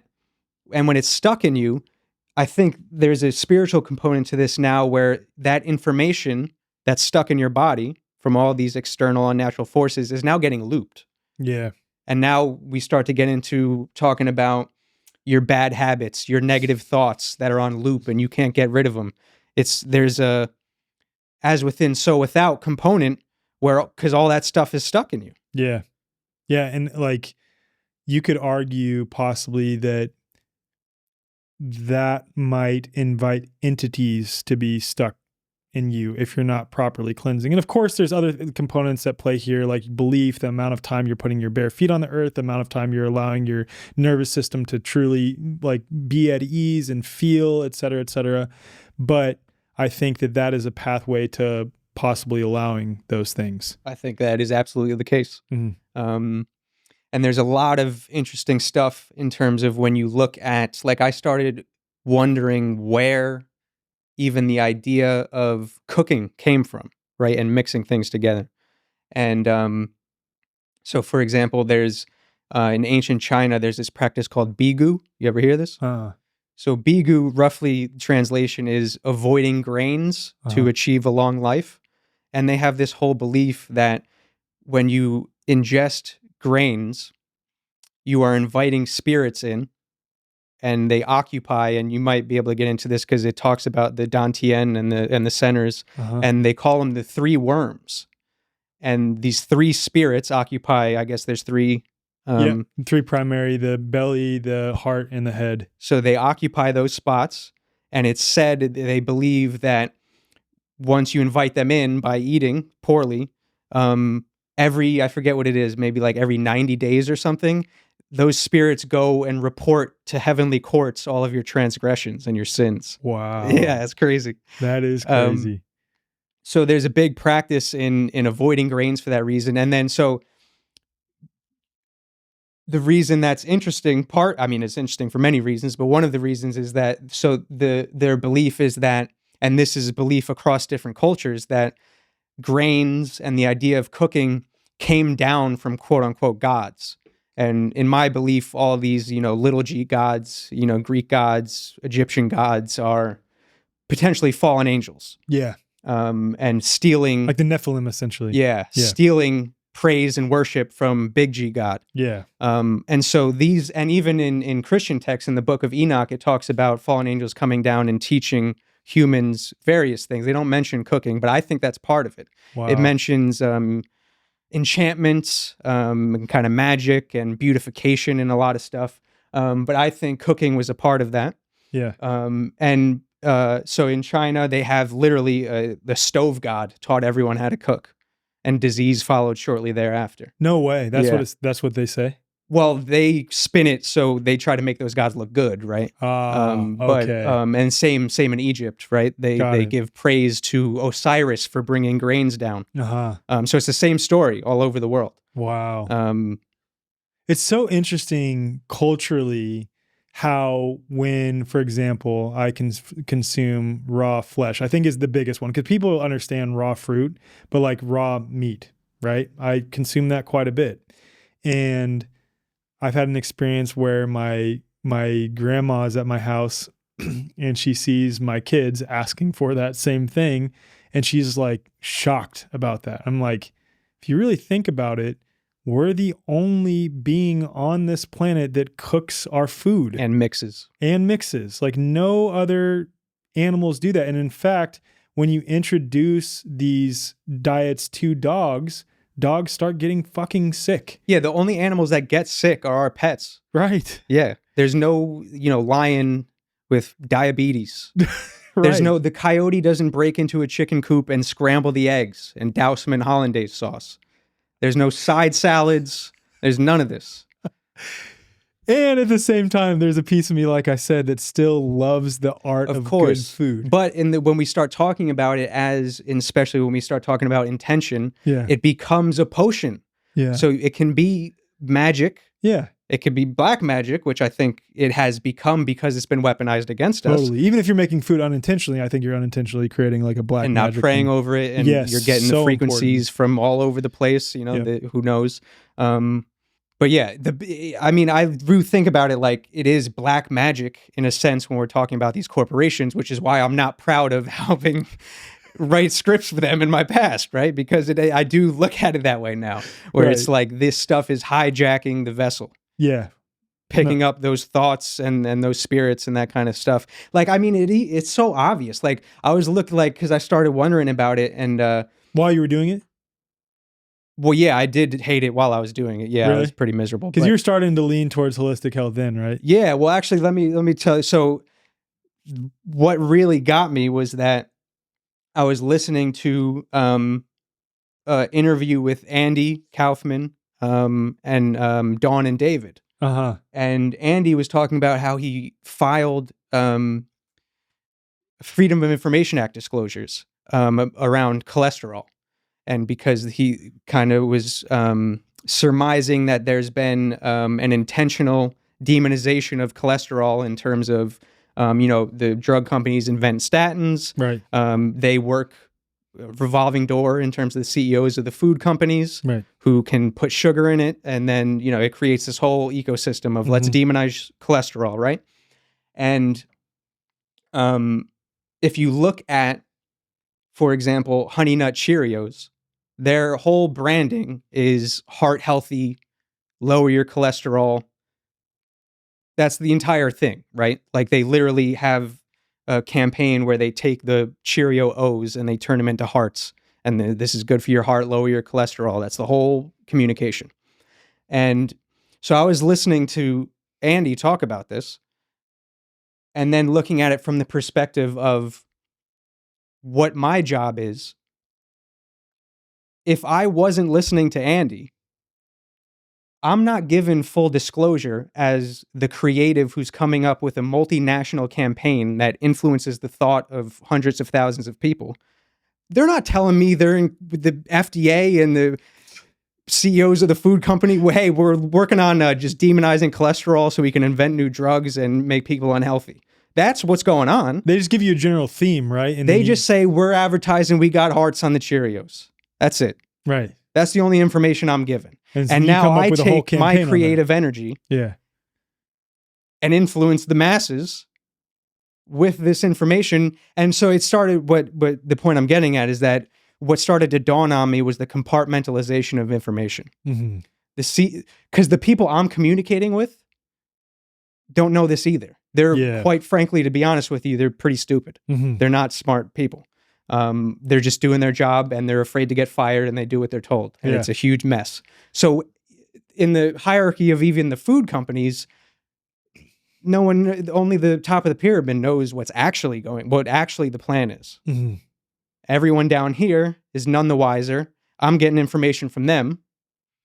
And if I wasn't thinking independently, I would just be taking this information and we're influencing the masses with these campaigns now. And that's what when you sort of had this epiphany that like, oh, this is a form of black magic. I'm done with this. Yeah, I'm making propaganda and it works because we keep getting reports that say, hey, we just sold the most cereal we've ever sold. And I went, shit, fuck, that wasn't really what I was trying to do. That wasn't like, I didn't mean to do that.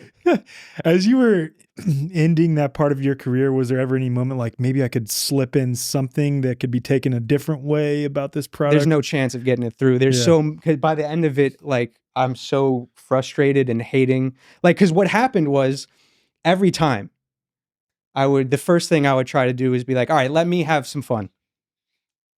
Pitch some jokes. We can't do it for legal reasons. We can't do it for this reason. That's not the tone of the brand. That's not this. That's not that.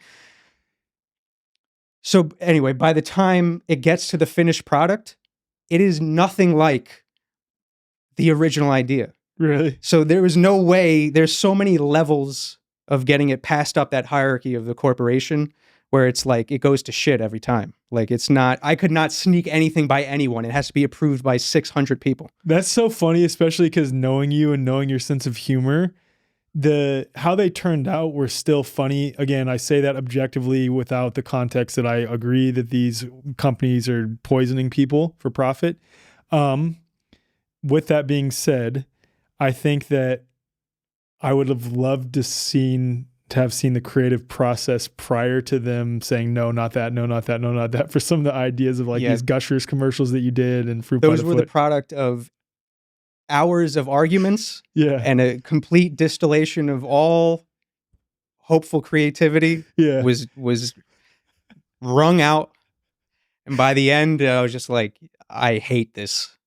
I bet they were very Eric Andre-esque originally. There was a lot of good stuff, but again, I'm conflicted with it because, and also there's a component of we're the creators here. Yeah. We were given, that's why when we're talking about from a principality level, that's why they can't create. Right. So they need to hire creative people to steal their juice, to steal their ideas, to influence the masses. That's why media exists, mainstream media. Yeah. Is because they need to implant images in our minds so that we create on their behalf. Yeah. They need creatives to do that. They need the God-given creative. And then we consent to all of it. Yeah, of course. And I was consenting for a paycheck. Yeah. But so that's what spiritually started to, it felt like, just in terms of not even morally, but energetically, like I'm exhausted. Like I keep giving away and giving away and giving away to things I don't believe in. Yeah, just extracting your creative energy. Yeah, it was just literally draining me. Yeah, that's so crazy to think about it like that too, but that's literally what it is, siphoning your creative energy for their agendas. And that's how the whole thing works, because then at the end of your job, you're tired, you go home, you sit on the couch, you watch their entertainment, you eat their food, and now we're talking about getting in those loops again. Yeah. Where all those spirits want you in the loops. Yeah. Yeah. And they continue to feed on that. Do you think that these, because people talk about like physical parasites are there and are wanting you to consume foods to feed it, but do you think it's more of an energetic thing and the parasite is just a physical representation of the energetic, like demonic entities? Yeah, for sure. Because I'm sure you've come to the same perspective as me, largely that parasites, they're there. Yeah, they're eating metals. Yeah, they consume heavy metals. They have some sort of symbiotic role to a certain degree. And in my opinion, we need to, again, we get so confused with this language because if there's a symbiotic role, to me, that's not even what's the definition of a parasite. Exactly. So we're just arguing over semantics and like the same thing with viruses. Like we don't even know what we're talking about. Like people are talking about viruses and they're talking about two different things. I've even had the thought that technically they're not lying when they say there is a virus. When you think toxin, right? Because the original etymology of the word virus was a poison. Mm-hmm. So technically, they're not lying. Mm-hmm. It's just a trick. But yeah, same thing with parasites. So same thing with parasites. I think we're just wasting time arguing about what is a parasite. Like for me, because I've gotten, and I've showed you some pictures, I've gotten some wild stuff out of my body. Right. And you can't go back. Right. Right. And so to me, I don't care if these things have eyes, have teeth, if they connect to the Wi-Fi, if they can teach themselves Portuguese and download apps. It doesn't matter to me. I don't want it in me. He said and download apps. Oh man. But yes, good point. So when because you're talking about stagnation and things like this. Exactly. We've become so stagnant, right? It's so funny how quickly you can resolve some of that, at least the mental part of it. For example, so we played pickup basketball the other day. I hurt my foot. And again, when I get hurt, my go-to is to do at least a little bit of a fast to help stimulate the healing process. So I did like a 40-hour water fast where I didn't consume anything. And there's this instantaneous feeling of clarity. And you sort of have this experience of like, damn, was I unclear before this? And then when you have that first bite of food after fast, at least this is my experience, it's like a few minutes, sometimes an hour later, it's instantly that level of clarity has gone down a little bit. It's like, holy shit. Like, is this how I was before the fast? Is this how I always am? And so it's really quick in my experience to resolve some of that just by fasting. And there's a reason most spiritual traditions across the world had fasting and contemplation sort of at the same time at certain points during certain, ceremonies, celebrations, or periods of time throughout the year. And I think it's because of that, because that allows you to experience that clarity and that communion with God where you're not sort of surrounded by these other voices that are attached to foods, as you say. So when you did your initial cleanses, and you've sent me the pictures, like the things that came out of you were freaking wild. Yeah. Like, and you were dissecting them, understandably, like what the hell is this stuff? Mucoid plaque is like what a lot of people refer to them as. You had a lot of those come out of you, Yeah. right? Did you experience simultaneously with that the clarity mentally when you would pass those things? Right away, the first like what so-called mucoid plaque rope that came out. How long was it? Feet. How was that bowel movement? It was just that, basically. It Really? was just a huge rope. God. Yeah. And That's crazy. this happened multiple times on different kinds of cleanses. Yeah. So that also, because there's a lot of, when you get onto Wikipedia and the WebMD fact checking, right? They say, it's the product you're taking, right? It's made a cast of your intestines and you're just shitting out the product. No way. But I've gotten them out on also just urine, on different kinds of psyllium husk, on different kinds of cleanses, on just fruit. So you've debunked that it's coming from the product. To me, based on that eliminates that theory, and also based on the fact that this same cleanse produced different types of releases as well. So there's not consistency in that, what the product would be according to the mainstream would be, right? So I've gotten, honestly, like probably over 10 feet of ropes out altogether. And how was your digestion when you did consume food after that? I mean, this is where we're talking about that feeling of emptiness where it's like, oh, now I'm empty. Yeah. Because I lost, like, I don't know, I wasn't like, because I was just winging everything, right? Yeah. So I wasn't like taking notes or anything, but I lost somewhere around 10 pounds from a release. From one release. Whoa.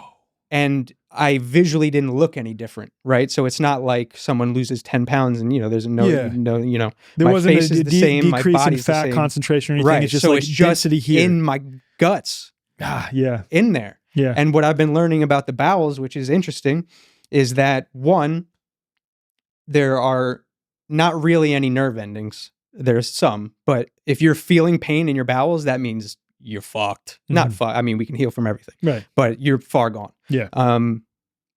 And so we can abuse them easily because it's not like, touching your finger on a stove or something where you're going to feel that. So you can keep abusing the bowels, and they're very permeable. So they can just get packed out. They start prolapsing. They call it ballooning. So it's literally like a birthday clown made one of those like dogs out of your intestines. That's what everyone's walking around. Probably like a spiritual clown making that out of your intestines. A demon. It's some demons making balloon animals out of your guts, dude. That's exactly what's happening. Everyone's walking around like that. Yeah. Everyone's walking around like that. And it's a lot of space. Like just the small intestine is 22 feet. Yeah. And I think it's an overall square footage of 200 feet, just the small intestine. Crazy. Which is like, people are renting that apartment in Brooklyn right now. That's a lot of space. And when we get back to, the principalities or the corporations from a higher level who are intentionally feeding us these things, they have meetings together, the CEOs of these main companies, and they talk about, quote, stomach share, which is the amount of digestive space that their company can own in you. No way. Yes. That's an actual metric? So they're treating your intestines like a timeshare in Aspen or something. Like they're vying for space in your intestines, and it keeps getting bigger. Like we see people walking around, especially in this country. Oh my God. And they're just completely inflamed. They got snot body all over. It's complete takeover. Bro, have you been out of the country before? Yeah. Okay. I know that when I've done that, and I'm really aware of it now, but even when I wasn't aware of like some of the holistic health stuff, when Kylie and I went on this Euro trip for like 18 days in 2016, just before we started waking up, so to speak, that was the first thing that we noticed when we landed back here. Not when we were there, but when we landed back in the US, we were like, everyone's swollen. Holy shit, how many fat people there are. It's crazy. It's nuts. So get this. So there's a lot, most of the information when I was doing research on bowels and stuff, there's not a lot of current stuff. There's a lot of stuff from the early 1900s, and then, as with everything, it starts getting suppressed, right? Right. But in 1922, you ever heard of this guy Arnold Ehret? No. So he was a naturopath, and he's got this system called the mucusless diet, and there's arguments about it, whatever, it doesn't matter. But for all intents and purposes, definitely in the right direction in terms of, but so he was having routinely patients clearing 15 pounds out of just their colon in 1922. Then I found there's a guy, Dr. Bernard Jensen, who did a lot of work on the bowels. This is in the 80s.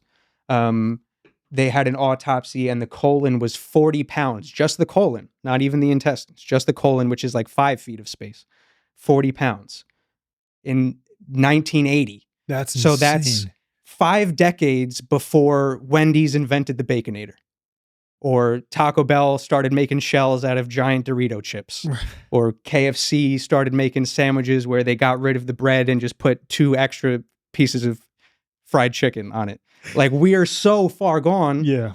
And I haven't been able to find more current research, but if that was going on 40 pounds in the 80s, I mean, the people you're talking about when you land back in America and go into Walmart and see them on scooters, they're scootering around the store with a colon, the size of a fully grown Doberman Pinscher. At least. There's a show that's been on for 12 seasons called My 600-Pound Life. Yeah. So I got to assume 100 of that might be in the colon. That's insane. That is insane. It's just it's disgusting to think about. It's crazy, dude. It is disgusting. We are so far gone. Yeah. Oh my God. And the solution is so simple, right? Like, we're talking the first half of this episode, we're talking about urine. Like, you can go that approach, or if you're, maybe that's too much for you, you can adopt this approach of just like cleansing and fasting, just like not eating. I think the biggest barrier that I could see from my own direct experience having fasted is, especially for people who've not done any of this work, is not the physical stuff. It's more of the psychospiritual, emotional stuff that is hard to deal with. Because so many of us in the US turn to food as a coping mechanism, whether consciously or subconsciously. When we don't want to feel an emotion, we just stuff it down with more food, which is ironically perpetuating that and arguably, possibly putting more things on you, more energetic, more entities, more spirits. And storing those emotions in you. Right. So they keep looping. So they keep looping, exactly. And I think that's the biggest barrier for people. And I know that, I've done a few fasts. Again, my longest one was 15 days. That came up quite a bit, is like the emotional piece is tough, and there's no coping with food. There's no coping with, any of your toxic coping mechanisms that you were doing previously. I mean, you could, but if you really want to get past this stuff, it comes roaring back, and you just have to be with it. All the things that were done to you, all the things that you've done wrong to other people, all of that comes roaring back, and you just have to freaking sit with it, dude, and feel it.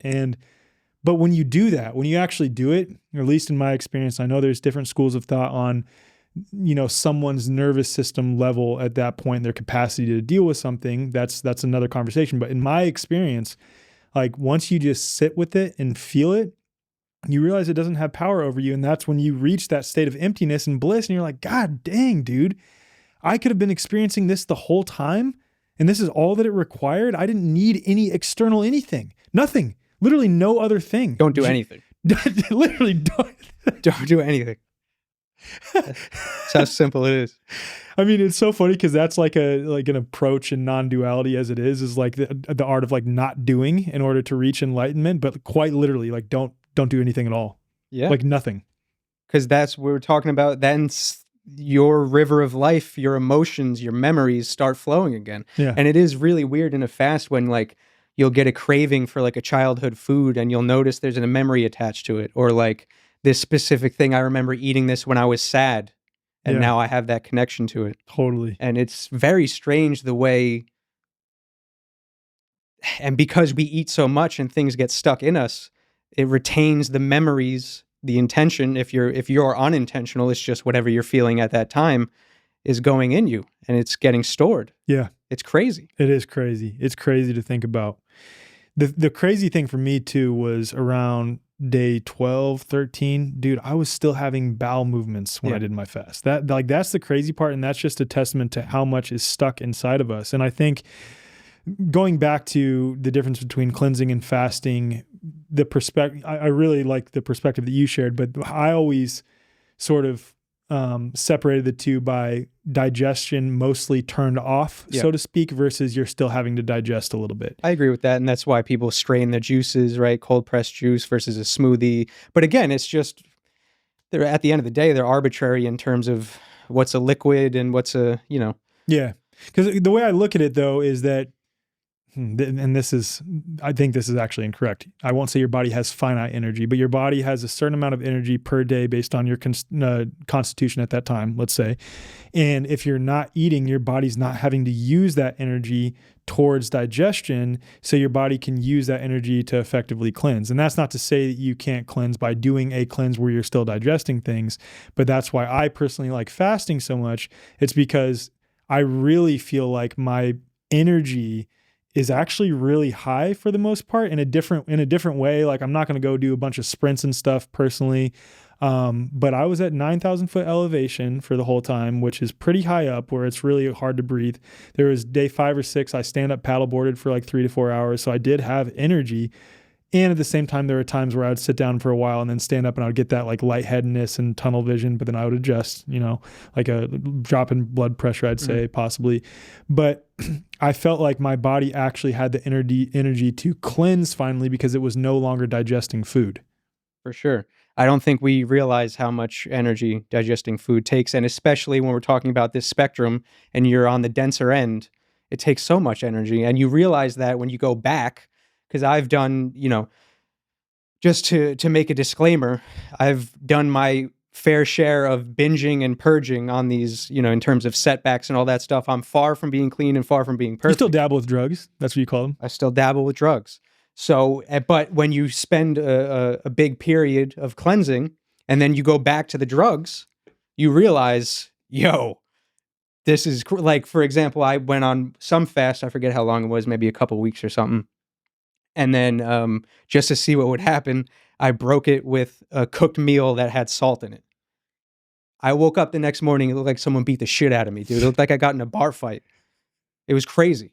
Really? Yeah. So it was like, to the point of these things being drugs, you get a tolerance. Yeah. Right? When you talk about like someone who is on, actually hard drugs and they detox, and then sometimes they'll try to go to their dosage that they did in the past, but their blood's clean now. They're renewed. They're born again. And they go back to that old dose, and that's how you OD. Yeah. It's crazy. So you go back, you start dipping back into your old eating 3 meals a day habit, and you realize, this drains me. So like I often think about it, especially in terms of creative work. I notice there's a direct relationship between how much I'm consuming and how much I'm creating. 100%. Can't really do both.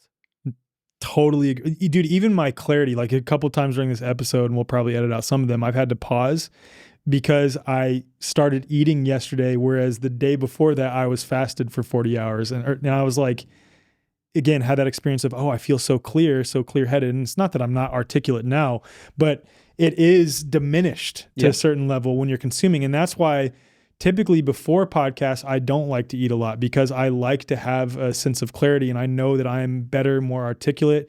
And if I'm going to events speaking, I will not eat that whole day that I'm speaking until I finally get my talk done, and then I will eat because I know that I'm going to be so much more clear when I don't have these other voices. And I love that you say it like that because it really is like other voices that are other energies, other biofields that you're harboring inside of you and trying to be a clear channel between you and God. I don't think it's fully possible in that respect. Yeah. Obviously there's intention there too, but you know what I'm saying? For sure.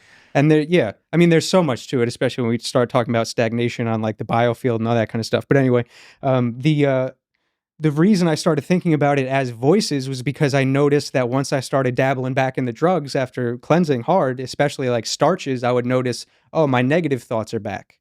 Or I got habits that are coming back that I've gotten rid of, but now that I'm feeling full again and all my organs are pushing on each other and all this kind of stuff in here, it's getting noisy and those habits are coming back. Mm-hmm. And I really noticed these thoughts, wherever they're coming from, I guess whatever externally, right?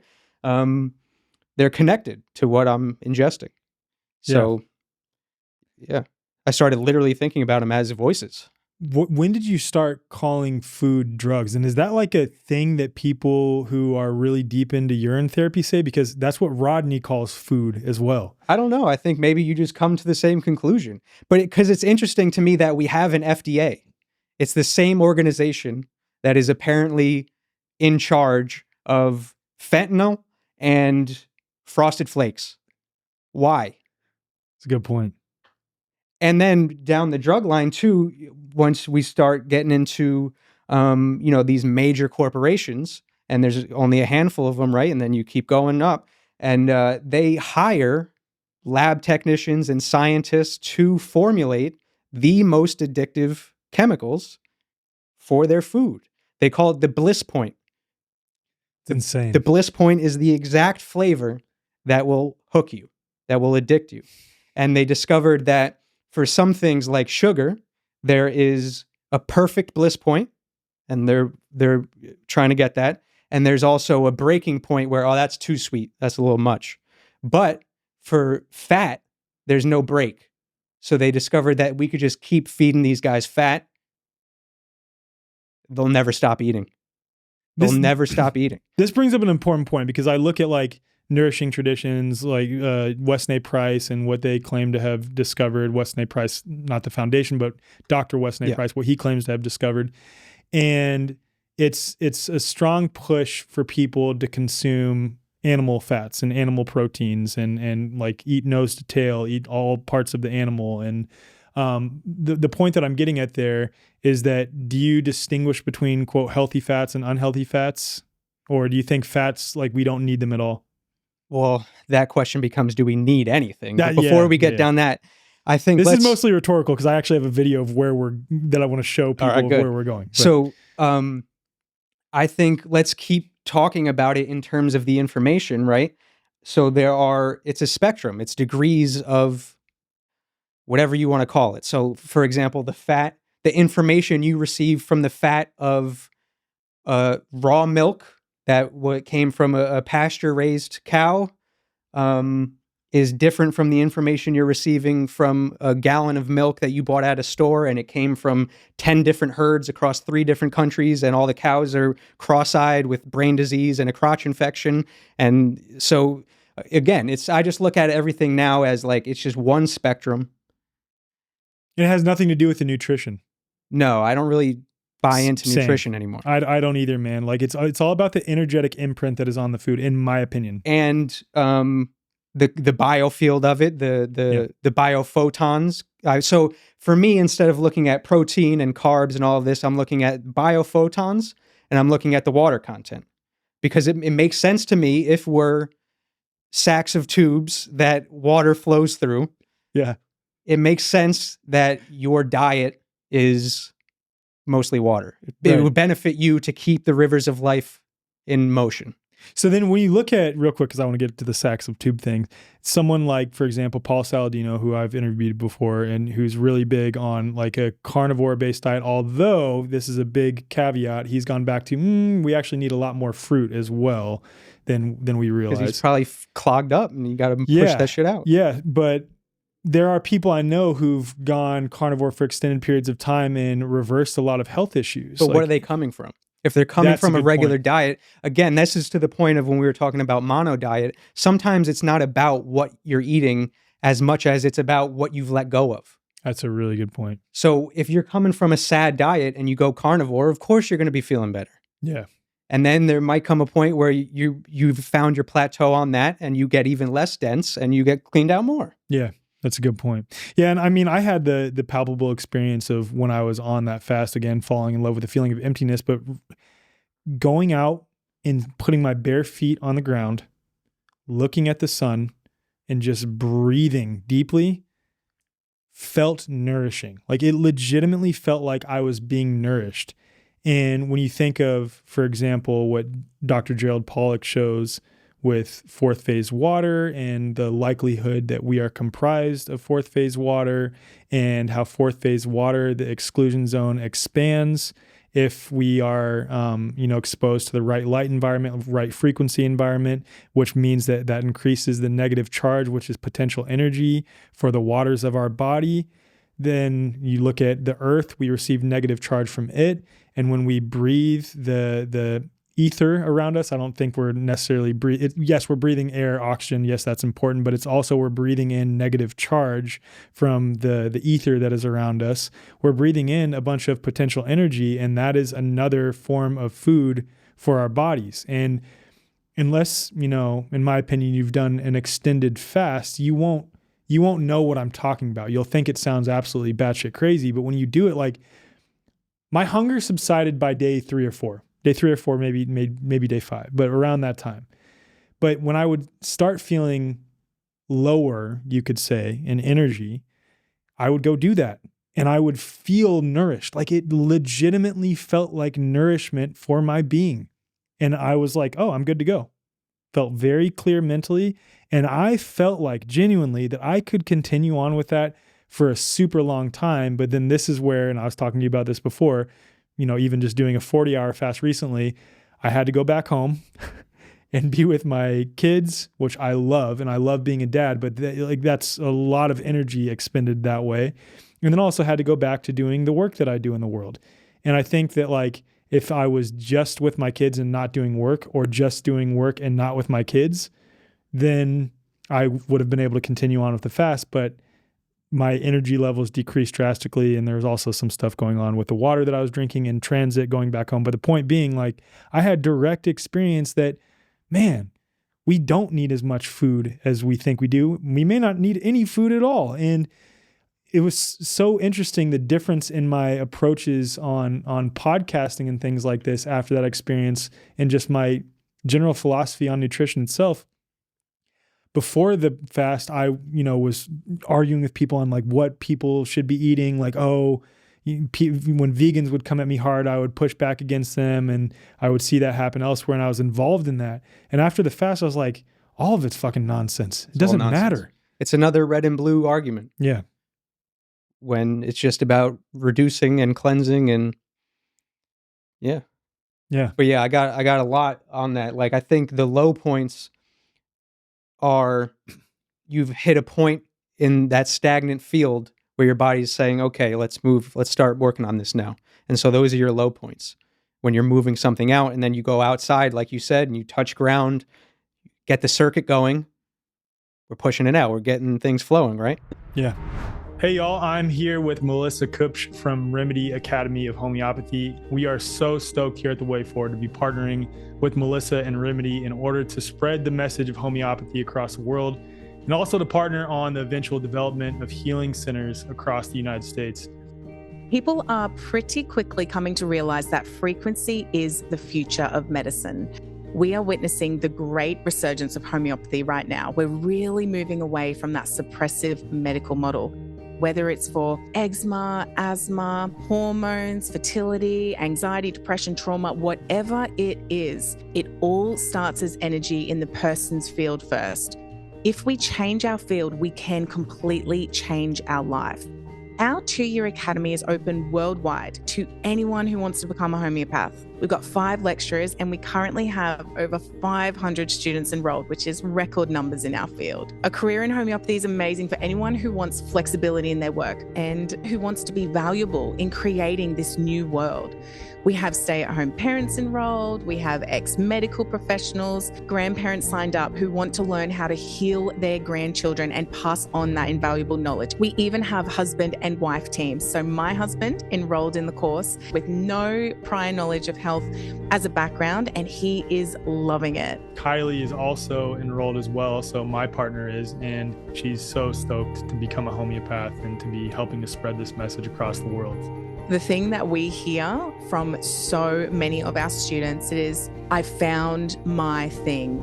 Homeopathy is the key. We harness frequencies from nature and we alter the field of all creations.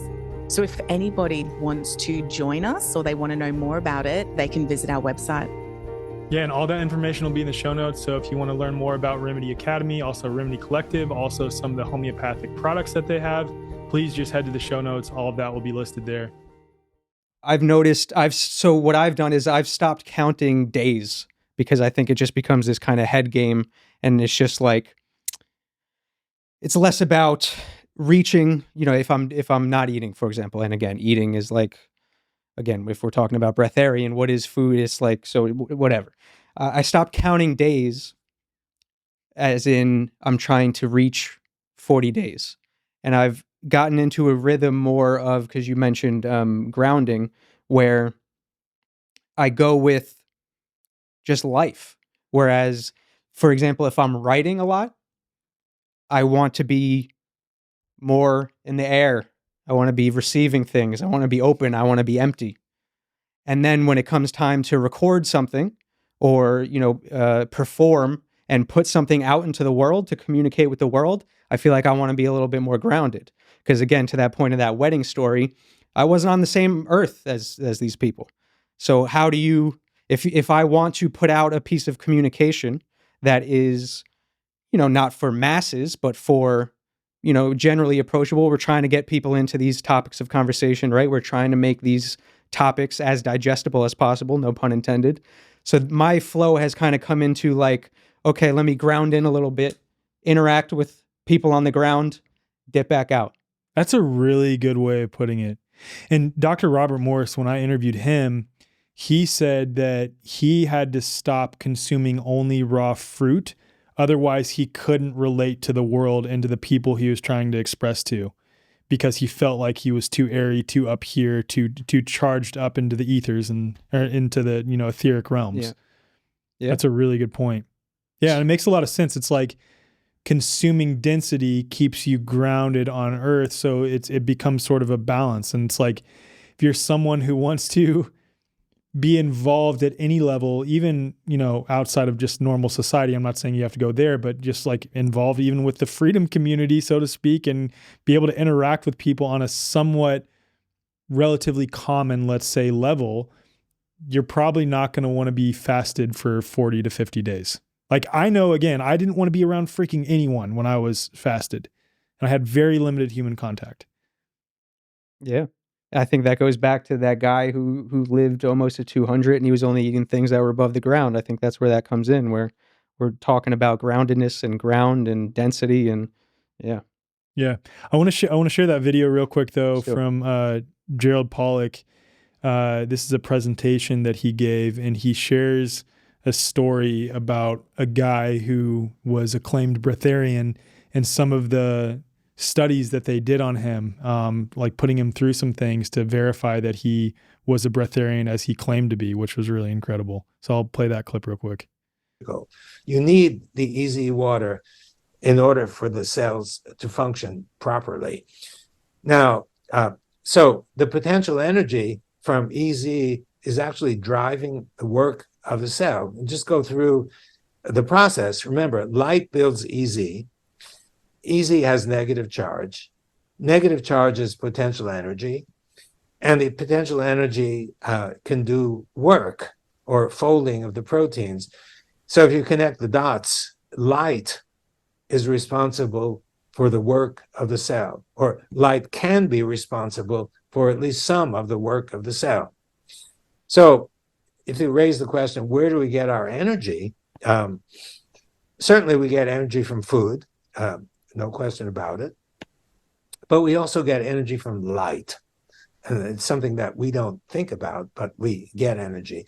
The light is absorbed by the water, which builds EZ inside our cells and gives us energy.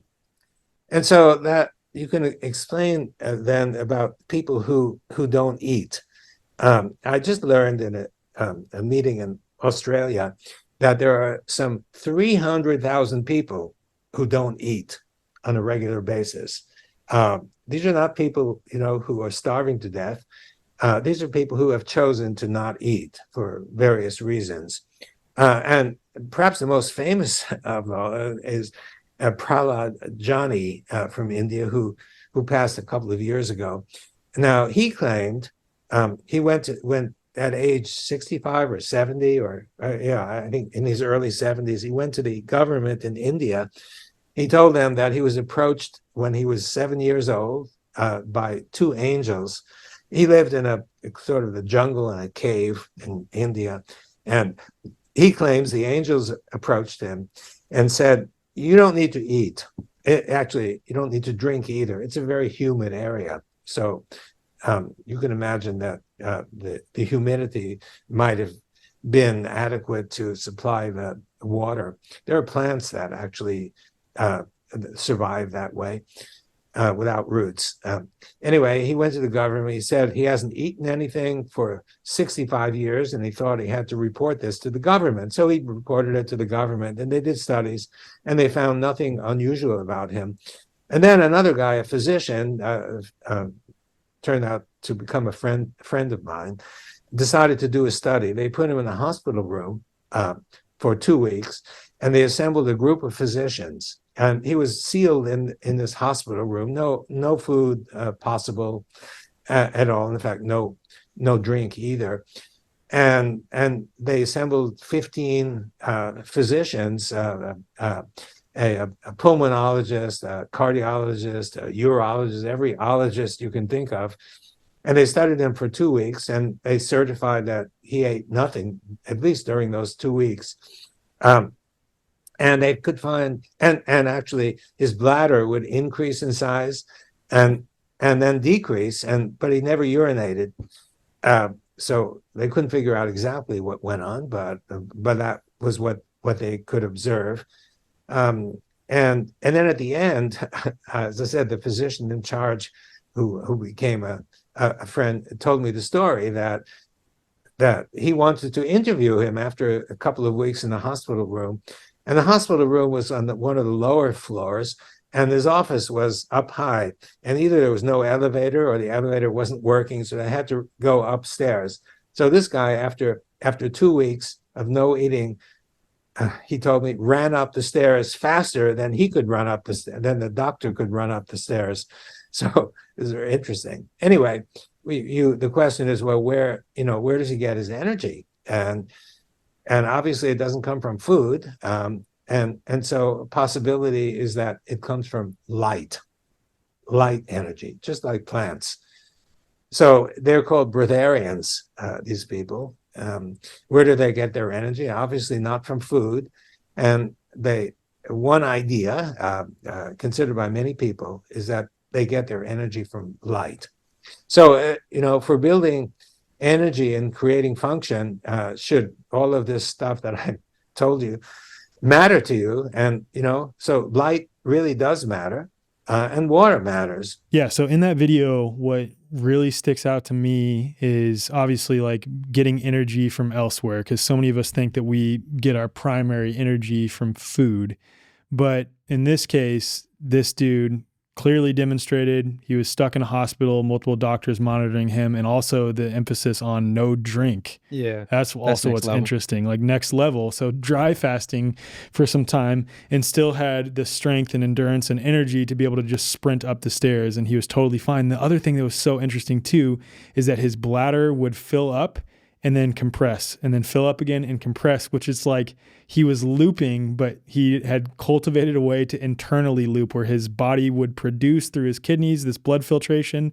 It would go into his bladder, and then his body would like absorb all of that back into the body for nourishment and then come back out. I think that might give credence to the excess theory, because it's almost like a pressure system where it's like, we have too much, let's release, but he's much more in homeostasis, where now we can just do it internally. We don't need to, break the valve open and push water out that way. Yeah. It's incredible though, because this is a perfect example of the reality that we don't need as much food, or if any food at all. Or redefining food, because it's like, when we're talking about light, the food is made up of light. Right. But it's normally shit light. It's been completely, devoid of light. Devoid of light. Yeah, devoid of light, devoid of charge in some ways.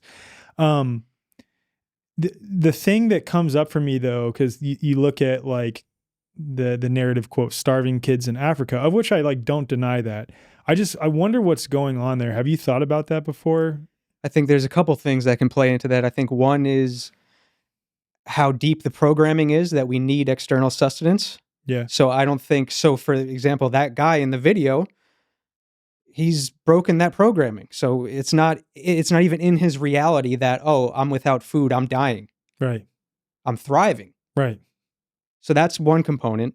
The other component is not denying that is happening, but in terms of the media we get fed, in terms of those stories, it's always a starving kid in Africa, and then they send Bill Gates to give them vaccines and potato chips. And then Right.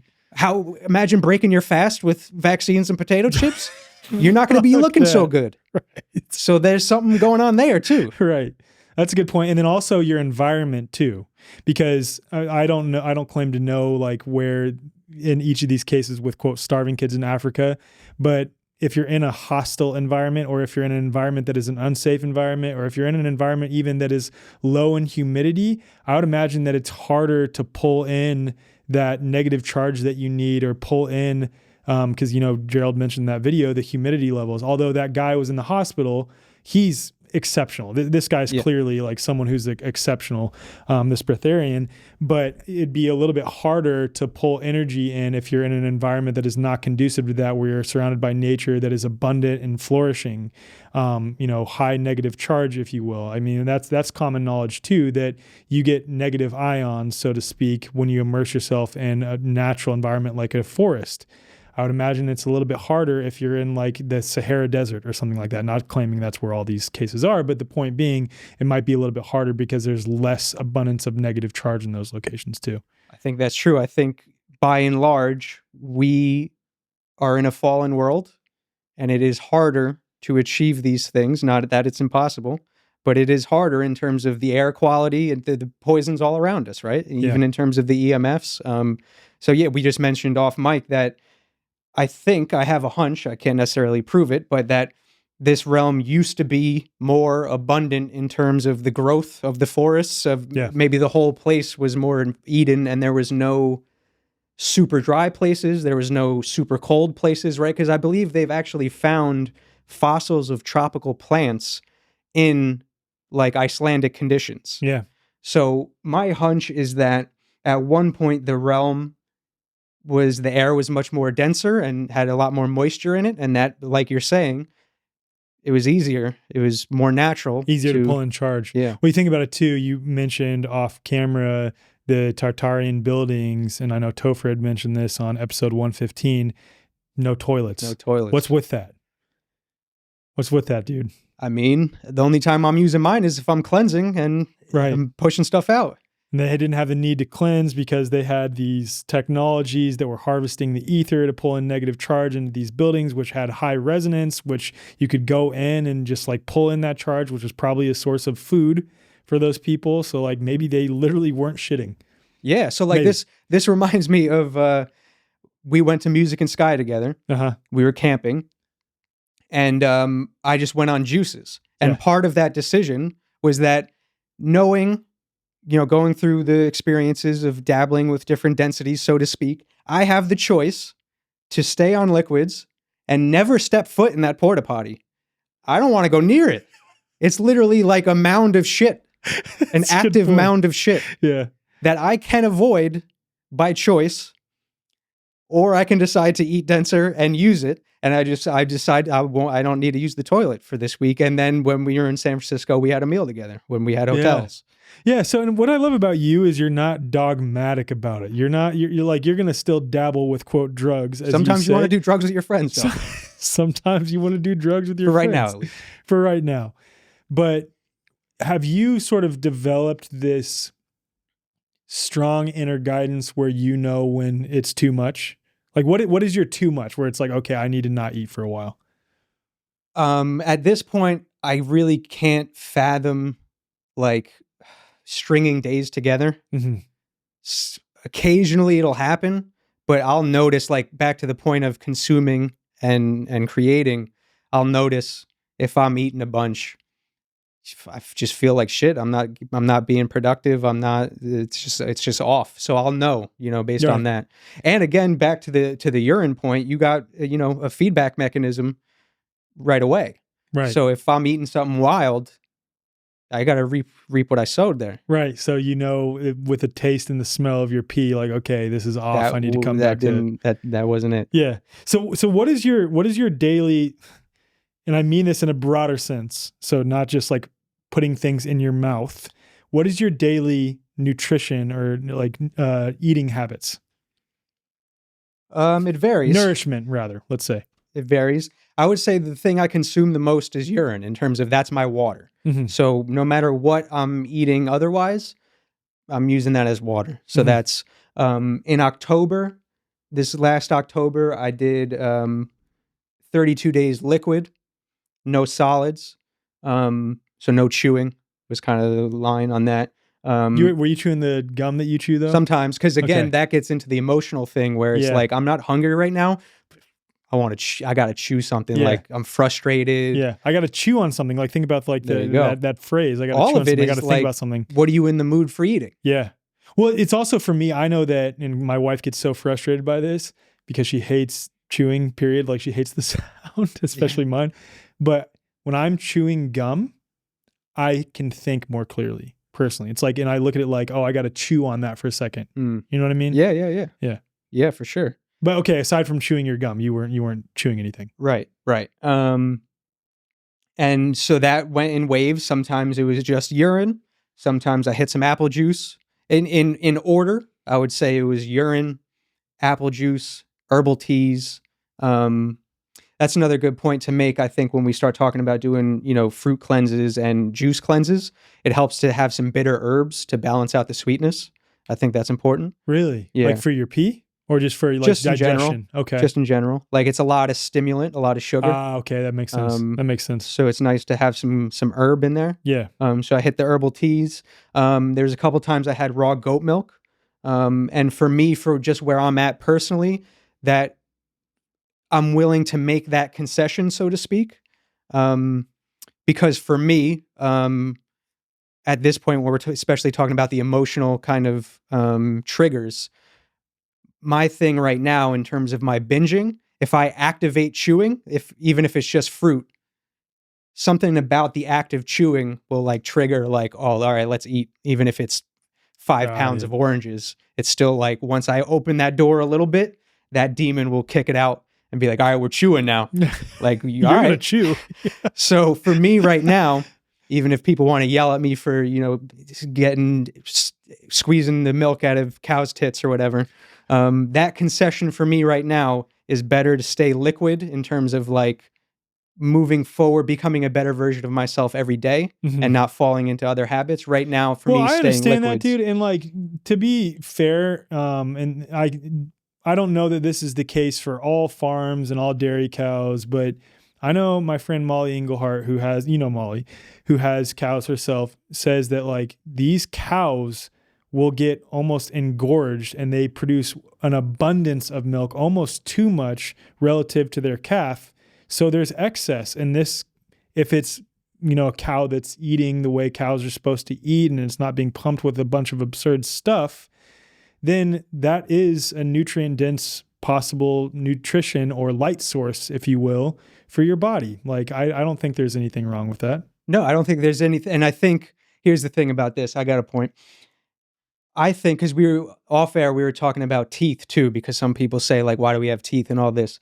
I think that we were designed so perfectly, and the entire realm, to the point of cows have excess milk, everything was designed so that we have the free will choice to decide the density we want to play at. Right. And so we could use our teeth for chewing, we could use it for humming.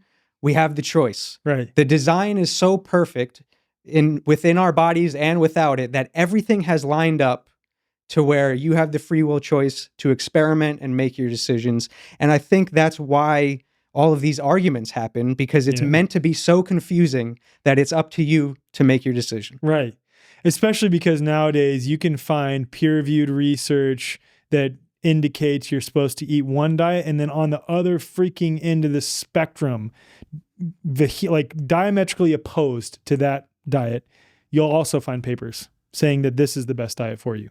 Yep. That's such a good point. It's like all so intentionally confusing that it's like, I don't fucking know. And then it forces you to go inward to try to figure out, okay, what's best for me? What do I resonate most with? Yep, exactly. And I think it's also a potential that these things were made for us for this time, if we wanted to try to clean ourselves out, to use them to bridge backwards. Like, for example, to bring back the conversation that maybe there was no, Arctic tundras and everything, but now Eskimos are surviving on whale blubber because that's what we got to do right now while the earth is freezing. Right. And so all of these things are also stepping stones where we can go back if we want, you know? Yeah.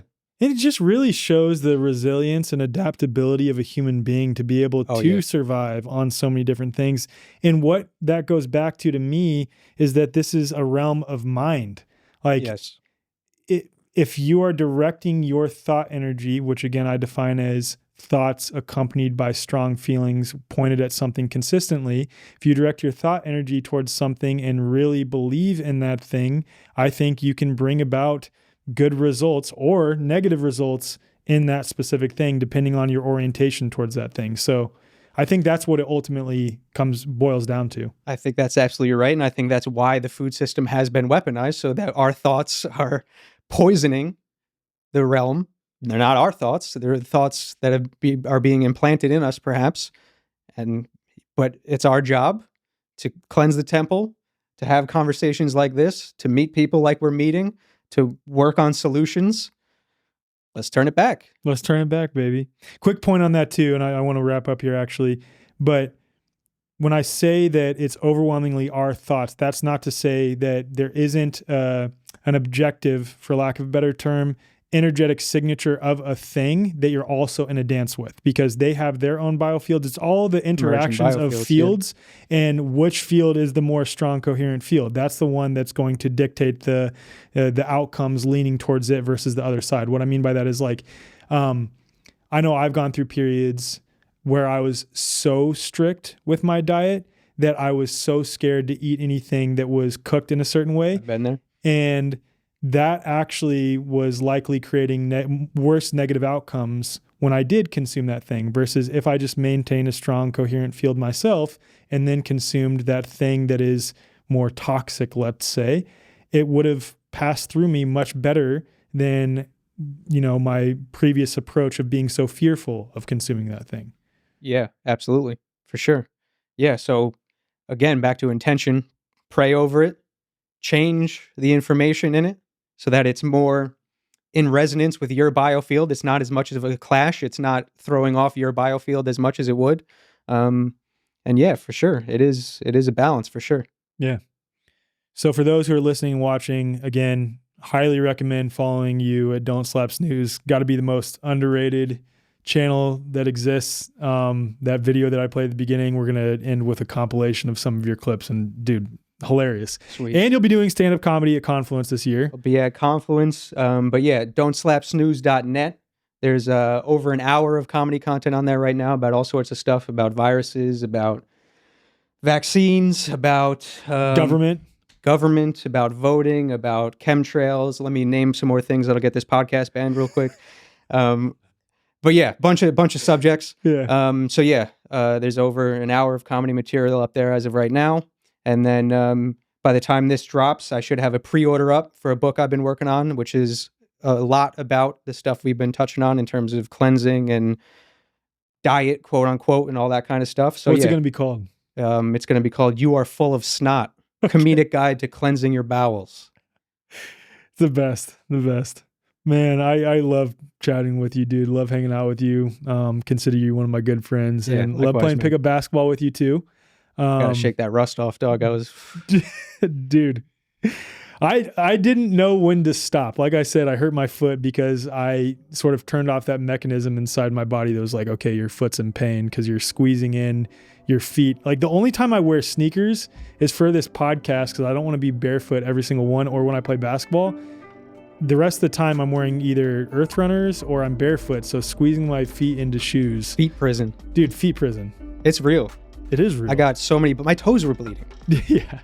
I had blisters all over mine. I think I broke my foot, but man, thank you for being here, bro. Yeah, man. Thanks for having me. Yeah.